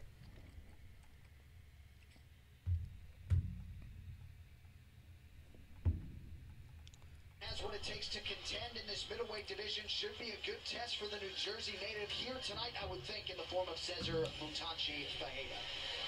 He's known for his fast. That's cool. Right on. That's what got him the UFC contract in the first place. His first UFC fight, a rear naked choke win. But look at this. This is at light heavyweight, short elbows. Yeah, this right here is a big challenge for Carl Robinson, but I think he's a little beast. I think if he takes his time. 13th UFC appearance already tonight. The Ultimate Fighter Brazil Season 1 winner, Cesar Mutanchi Fajeda. Yeah, and Fajeda, that octagon experience could be a big factor. He's used to fighting under the big lights. Great submission game. Look at this guillotine. Traps the arm with his hip. Beautiful technique. No way out of that one but to tap. Those ground skills should be on display tonight in Brazil. All right, it is a pick'em fight according to Las Vegas. It was a fight that jumped off the card. It says a pick'em fight in Las Vegas. A pick'em. In this middleweight division. Carl Robertson is officially on fire, seemingly getting better with every fight. He will need that pattern to continue tonight if he's going to get past the UFC tried and tested Cesar Ferreira. Just a reminder, once this fight is over, I'll be getting offline, and I'll be coming right back on the pay-per-view stream. Just want to separate my streams, separate the prelims from the pay-per-view stream. So please, if you're new, please like and subscribe. Hit the notification bell so when I come back on for the pay-per-view stream, you are notified. Thank you. Let me show the world what I'm capable of. Carlos has been doing well on his previous fights, but tonight he will face a different animal, and I will beat him for sure. A respected kickboxer, Carl Robertson has been making his mark as an MMA fighter of late, and after knocking out Ryan Spann in 15 seconds on Dana White's Tuesday Night Contenders. Yeah, I like with him. He does. Carl does stuff that most people don't do in certain situations. Spectacular UFC debut.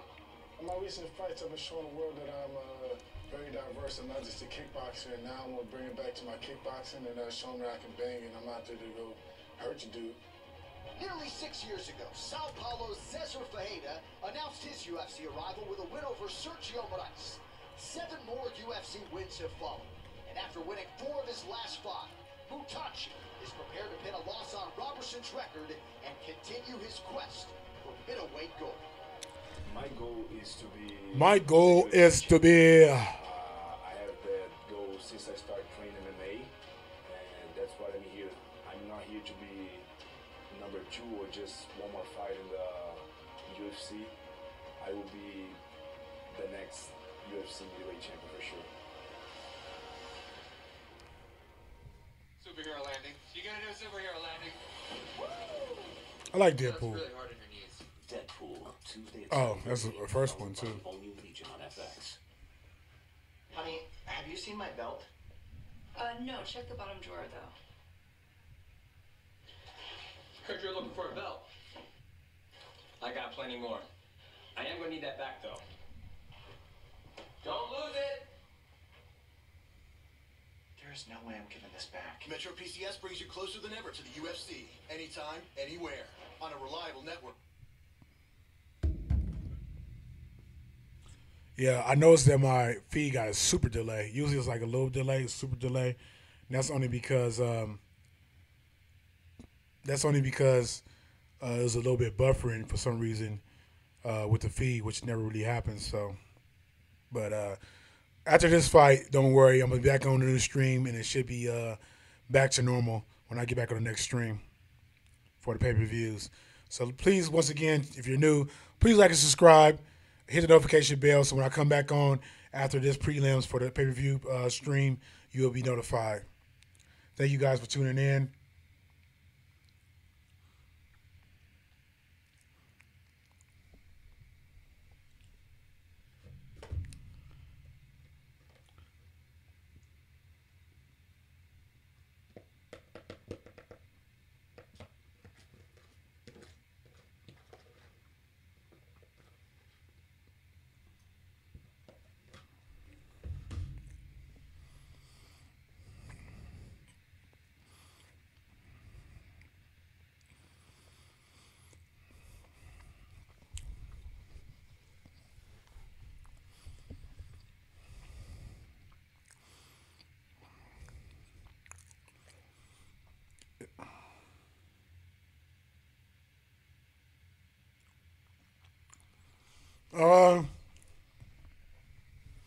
Once again, I gotta be biased on that fight.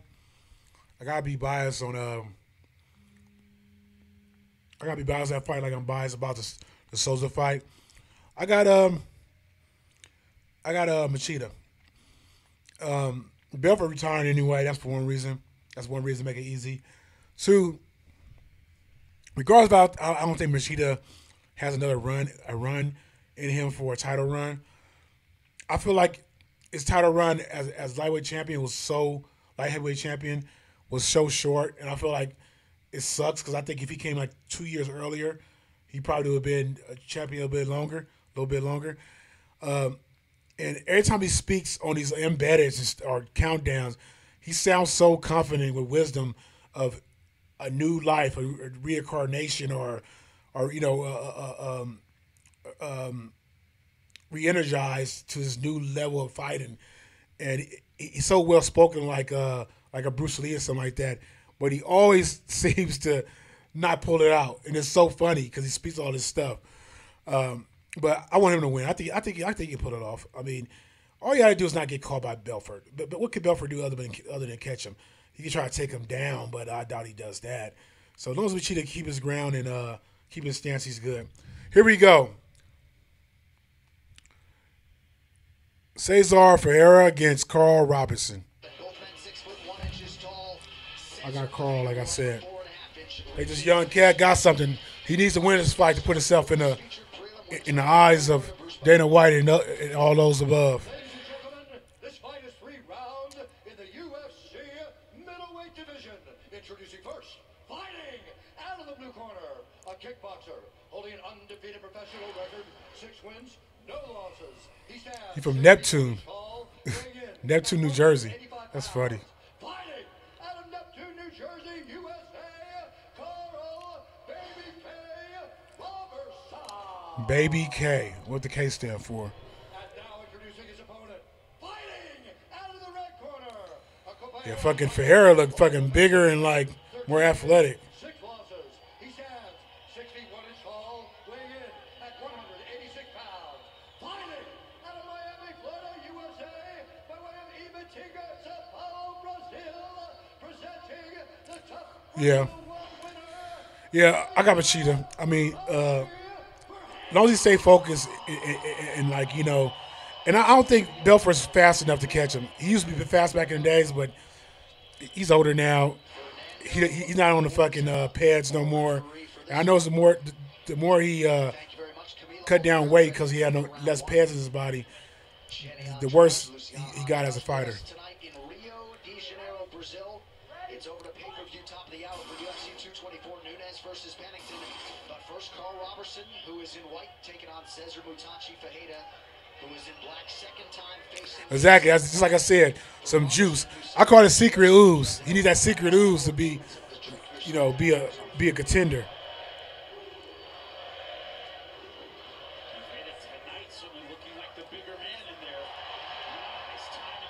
Oh, he almost got that takedown, but Robinson held his own and got right back up. He let it stay too long. He got a good wizard, too. Oh, damn, he got the takedown. That's a wrap.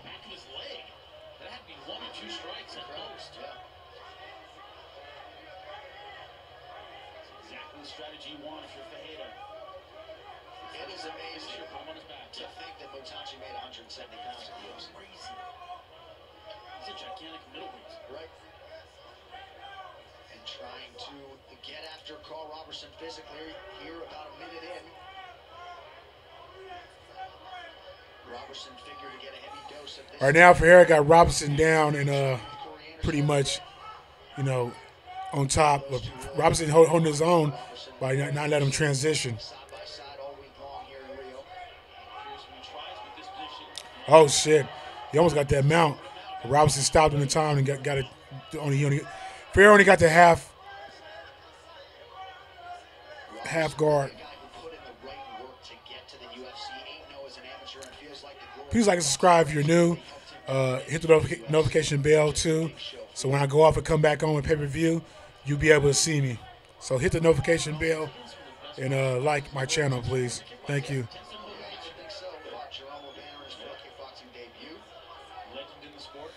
Yeah, we almost got that mount. He tried to go for that choke, the same choke Olenek went for.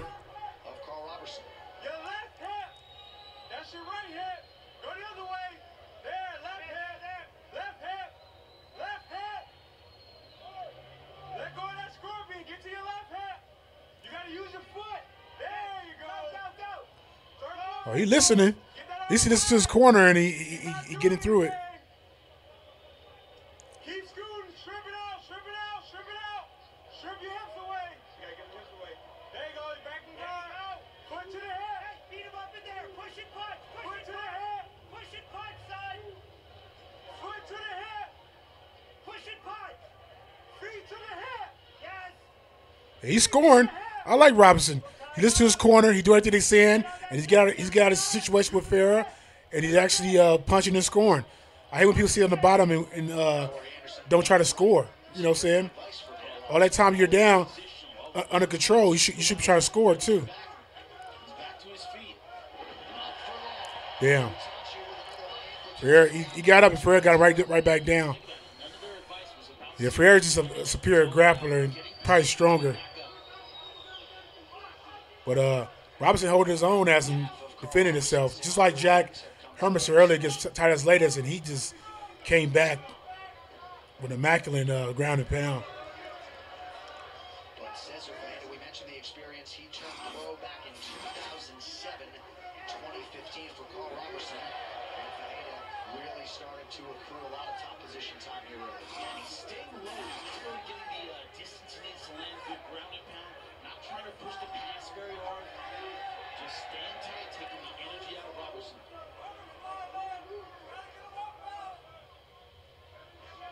Well, this now already the longest fight since the pro debut for Carl Robertson. A lot of quick finishes on the resume. Oh, shit. You got that mount. But Harris just dominating on the ground.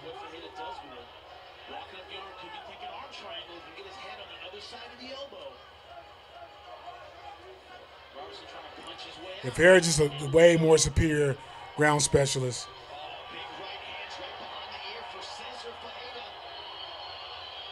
But Robinson holding his own, not trying to get ground and pound out. He try to get up. But Harris is a lot stronger. Oh, you about to get him in a crucifix. You don't want that. Oh, shit.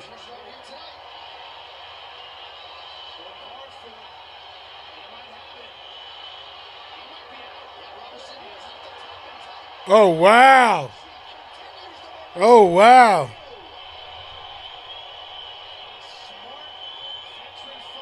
Oh, wow. If Robinson would have took his time, and in that last exchange, it just held his own, he could have made it to the bell. What you call it? Just took advantage of him being inexperienced and got over top of him and got the arm triangle. Wow. Wow. It was night. It was night. It was night for Robinson. Wow, night Robinson. Night. He'll be back. He's a young prospect, but Ferreira is just a way more superior submission artist. Night Robinson. Night. It was night. He was like this.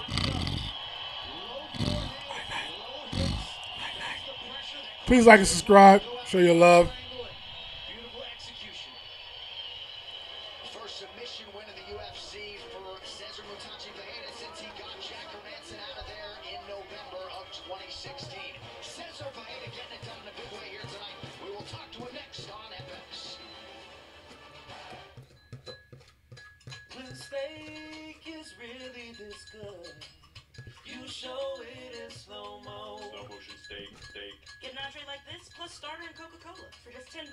Steak included. Chili's is back, baby, back. Chili's is back, baby, back.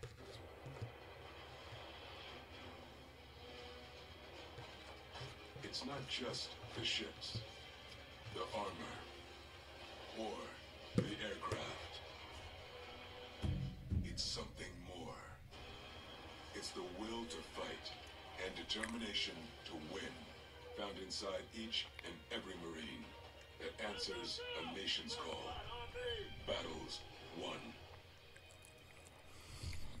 Okay, guys, after the announcement for this fight, the winner, which you already know what it is, I'm going to go off air and get set up for a pay-per-view.